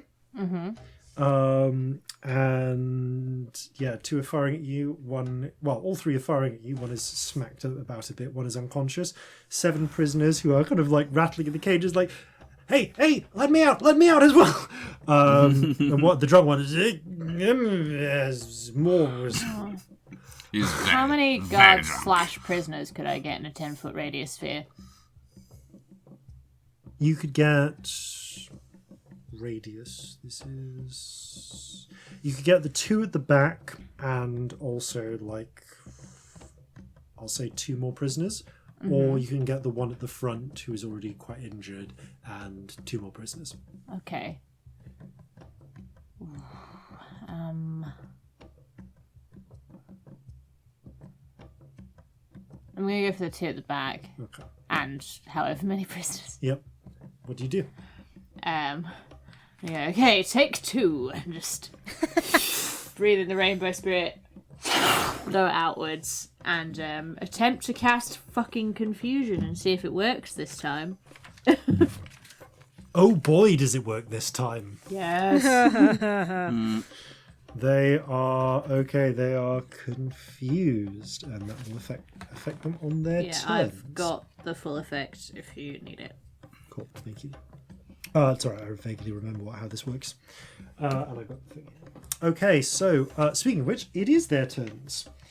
So D10, right? Yep, I've got all the effects. You Oh, don't need to thank leaf through the player's handbook. I can tell you which one it is. Okay, so 6, Creature doesn't move and takes no actions. 8, Creature makes a melee attack against a random creature. 7, Again, melee attack against a random creature. 4. Doesn't move, takes no actions. Okay, one of the guards and one of the prisoners just start. They like look around at strange colours and things that you can't see. The other prisoner, one prisoner attacks said prisoner through their bars, grabbing them, putting their hands through and trying to throttle that prisoner. And one of the guards immediately draws their truncheon and tries to smack down the garbling guard. They hit as well and deal 6 points of damage. So yeah, they're a bit distracted, we're gonna say. Okay, the one who is still compos mentis, however, is looking at this, is just going to try and... I think he's going to try and tackle you. They're going to try and grapple you, so make an acrobatics check. Natural 20. Okay, you easily sidestep them as they try and just rugby tackle you to the ground. I didn't go well for you, did it, darling? Help! Help! They start yelling. Oh, for fuck's sake. They're going to call for help. Beehive has been kicked. Okay. Oh, no. Speaking of the beehive being kicked, Corzin, the 4 technically remaining corridor guards, you're too close for them to shoot, are going to try and wail on you. Okay. With truncheons. Well, actually, the corridor is 2x2, so 2 will wail on you with truncheons, 2 will try and shoot you. 1 manages to get a hit in, and you take 5 half to 2 damage. Okay. The 2 at the back are going to try and fire, but their shots, 1 hits you but glances harmlessly off your metal skin. So, yeah. Now I'd like you to make a luck roll, please, to see whether more reinforcements arrive. Oh god. Okay. That's a 16. No more reinforcements arrive yet. Oh god, we really need to Yeah, get you've out. got 3 stars on GTA right now. Oh, we do. Fucking helicopter's gonna arrive soon. So, Corzin, you got 4 targets in front of you. One already kicked in the chest. What do you want to do? 14, alright, okay. I'm not sure we've messed up with a watch this badly since the Ebon Guard chased us in crosswater, you know? Yeah. Like, this is really bad. Yeah, Okay. your heist of the king's golden chamber pot was more effective. Yeah. Was less attention grabbing, I should say, than this was. Yep. Okay. Right. I am going to take the guy I've just flying kicked and try and just shove him into the other 3, knocking them all to the ground. Okay, I'm gonna say. Going bowling. Yeah. Okay, so are you gonna do this? So you're gonna try and shove him to 3. Okay. I mean, it's another grapple, I would assume. Another grapple. Yeah, another grapple, I'll say. And then I kind of want you to make... You'd have 2 more attacks normally. Okay, I'm going to rule that you can make a... First of all, make your athletics check to grab the stunned one. That's an 18. Yeah, no, you're fine. Okay, so... yeah, I'm going to let you do this, but because you're hitting 3 targets at once, in lieu of your 2 remaining attacks, make 3 attacks, but make them a +7. +7, okay. But with disadvantage. 3 attacks +7 disadvantage. Got it. Yeah. Okay. First one. That's 21. Okay, the first one hits. Second one. Oh, that's 25. Oh, yeah. Disadvantage. Third one. Third one. Calls in. That is a 23. Jesus. I did not roll under 20 with disadvantage 3 times. Pay for that Right, later. just for each of the 4 guards, roll d6 + 7 damage. Okay, first guard. 11. Yep. Second guard. 8. Okay. Third guard. 9. Okay. Going Fourth bowling. Fourth guard. Fourth guard. 9 again. Okay. Well, you pick up this guard by the legs and just thwap right across all 3 of them, I just yeet him into the others. smacking him into them. He is just knocked unconscious from the blow. The 3 are knocked back onto their backs, the wind taken out of them, but they scrabble back upwards slowly and unsteadily. None of those were quite enough. Well, the first one was definitely enough to knock that one out, the one who was thrown out, but the others weren't quite enough to take out all of their hit points at once. Right, okay, I'm going to maintain, if I still have any movement left, I'm going to maintain melee range with them. Okay, yeah, you close in and like raise your fists into that classic pugilist stance. Come on, round 2! Okay, Horrifying. I love it. Scamp, what do you and the Achene do? So we're at the top of the stairs. No, you've gotten all the way back to the door where you first came in. Oh, right. I'm going to get them to a bit of wall where they're out the way. He's out the way, sorry. Yeah. Do you want to use your whole action on this, or do you want to do an action as well? Just determines which bit of the wall you get them to. Well, just the way we came in, like a way that's a good way out. Okay, that will need to be double move essentially then, because it's Okay. you got in kind of at the far end of the garden. But yeah, the pair of you run 60 feet to the edge of the garden. You are there. Can I quicken a message? Yes. And where is it? That's 120 feet. I'll probably message Corzin then, because actually I've got the headset, haven't I? Yeah. We're in range. So have I.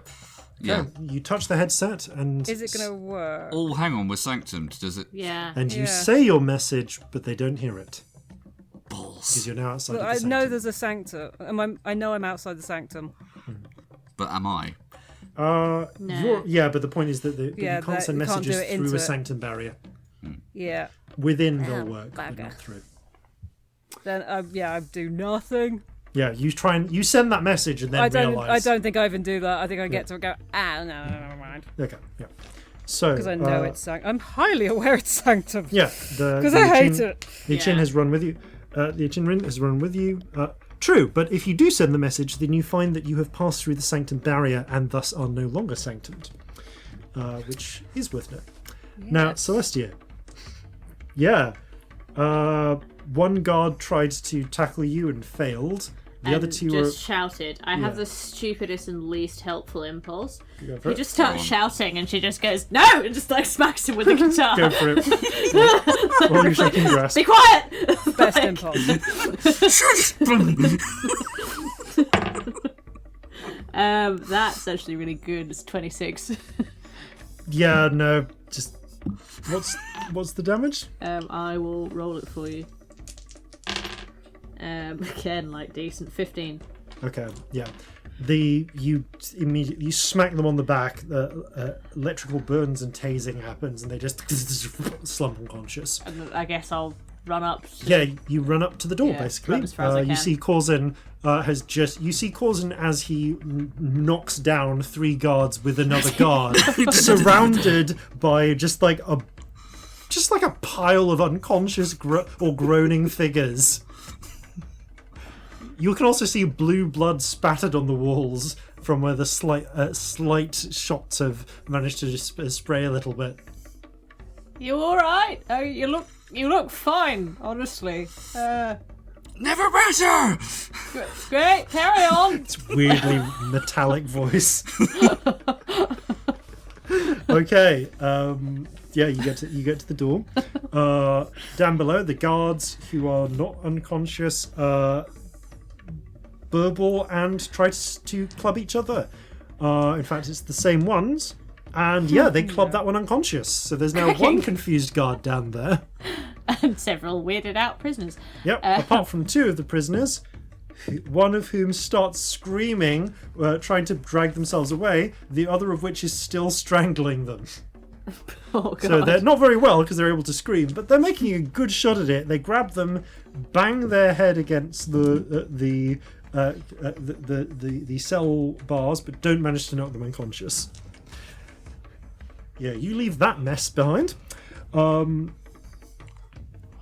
Corridor guards. The 3 who are there are going to try and club Corzin while desperately screaming for help for more backup. Only one of them hits. Okay. But it is a natural 20. So Alright. you would take 9 damage, halved to 4, Okay. Yeah. as they smack you on the side of the head with this. Actually, no. This one managed to smack you in the nethers, and you hear the sound of bells ringing. Ding, ding, ding. You just dropped a clagger. I'm telling Molly. I'm not even there, and I feel disgusted for some reason. Just like residual disgust. You Just just hear a can't distant place. ding, ding, ding from inside. Okay, yeah, that's them and Corzin. Roll a luck check, see whether more guards have arrived. This is insane. That's a 14. Okay, those guards have not yet arrived, Good. but the odds increase with each round. Oh, Okay. we really need to leave. So there's 3 guards still. 3 conscious, still guards, still conscious and capable, and it's your go. Right, well, one attack for each of them then. Go for it. Okay, first Just one with the if you hit, it does it. Okay, first one with the belaying pin. That's plus 11. That's 23. Yeah, upside of the head, they go down. Whack! Bam! Into a wall. Second one, natural 1, but lucky. Oh fuck! That's 29. The belaying pin flies out of your hand and clocks them in the eye, giving them a black eye and knocking them unconscious. You grab it again as you turn on the one who managed to get you in the bollocks. Okay, and again, I think probably I'm just gonna try and jump and shoulder barge my way into this guy, so like halfling cannonball into him. Right, that's an 18. Yeah, you smack him against the wall, you hear a crack and he slumps down. Okay, you are, for the moment, free of guards, and you have enough movement to get to the door as well. There's like heat haze coming off him. Yeah. Okay, I'm gonna run for the door. Yeah, your flesh is actually quite hot at this point. Like sort of Cup of like tea warm hot, kettle or- hot. Yeah, cup of tea hot. Yeah, okay. You alright, Corzin? Yes! Oh, You God! look in Corzin's eyes. Corzin's eyes are made of bronze, but instead of black, the pupils are burning red. Right, okay. We'll address this later. Let's go. It's like just two hot pieces of metal. I should have told them all together one at a time! You hit 3 people with another person, but we're going to talk about that later. Right, time to go. Fuck. Right. Yeah, narratively, I'm going to say you all Scamp. Actually, yeah, Scamp and the Achin. What do you want to do? Do you wait for them to run up to join you? Yes. Okay, I'll narrativize this. You all managed to get to the edge of the garden, although neither of you can see Scamp. Yeah. I guess we start. But once looking you're around outside, for you Scamp. get a message. Yeah. You can send messages to each other.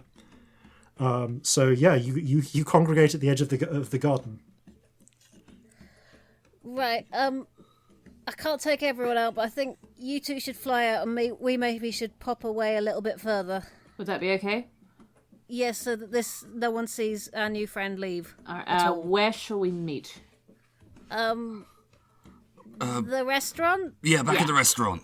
Great. You hear see the there. sounds of confused shouting from within as a squad Time to go. finds just the hallway of crumpled bodies. There are so many unconscious guards. So many. I They're just counted piling 8. up. It's This is not a big honestly- corridor. This is 8 this in is that such, corridor. Such a fucking problem as well, because we are so known to the Watch, like irrevocably known to the Watch, and we have to like fix this gang war in this city. This might be a good time to skip town. It's such a problem. Corzin's Yeah. face has been covered the entire time. Mine helm. hasn't. Yes, this is true. No one's Corzin- seen Scamp. No one has seen Scamp. Celestia is pretty recognisable though. Oh, yeah. But yeah, Corzin, your face is completely invisible in that thing. It's a full face helm. Also, they're going to be looking for a metal man. But I think the metal man is certainly drawing the attention. Yeah. Okay, so the pair of you fly up and away. I can only cast it on one of them. I'm running out Okay, of stuff. so you cast it on I put Corzin on my back. on Corzin. You pick up metal Corzin. Yeah, metal Corzin is tea kettle hot. Why are you so warm? What? Doesn't do damage, but it's uncomfortable. This is not normal. Also, I swear I heard your bollocks ring. Everything all right? I'll check later! Great. Okay. You fly away. Celestia had a heart attack this evening. It's still a bit much for him. Yeah. Honestly. Okay. The Achin maybe looks to you. You don't know, but you can feel the hand squeeze on yours. Well, when I cast fly, it's going to drop invisibility. Okay. So we're going to pretty much instantly bamf out. He looks at you. What are we? Wait. What? They can fly. Why have you not? And at that point, you presumably cast your spell. Yeah. Where do you want to go? A street 500 feet away in the right Okay. direction. You pick a street, and just from memory, and The world blurs for a moment as two places momentarily superimpose over the other, and then you're in the street. Sorry about that. He gasps and, having enough presence of mind, slams his hand over his own mouth so as not to scream. Yeah, it's a bit like that the first time. Come with us. He looks at the amulet around your neck. Yeah, we've got a lot to talk about. Yes, we do. Looks around quickly and... Come, let us get out of sight. Yes. There's a place we're going to meet. We'll get there and we'll talk. You hurry. As you move to hurry, he holds up a hand and presses a hand to his chest. Odanone. Scamp. Nods and then grabs your hand again and follows you as you race back. And the four of you make your way quickly, stealthily as you can, trying to ignore the sounds of distant bells clanging, towards the Gilded Lily, where you will be able to speak with Odanone and discover exactly what his motivations were next time, I think, because I don't think I can beat that as an ending. So, thank you all very much for playing. Thank you all very much for listening. And farewell from all of us here at Flintlocks and Fireballs. Fair seas and natural 20s. Few folk expect to come upon a man whose skin is living bronze.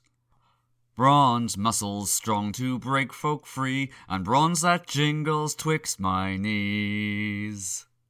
So gather your muskets, gather your spears, we'll plunder the shores of Calcinea. No kraken, storm or spell we fear, so come and sail with us, my dear.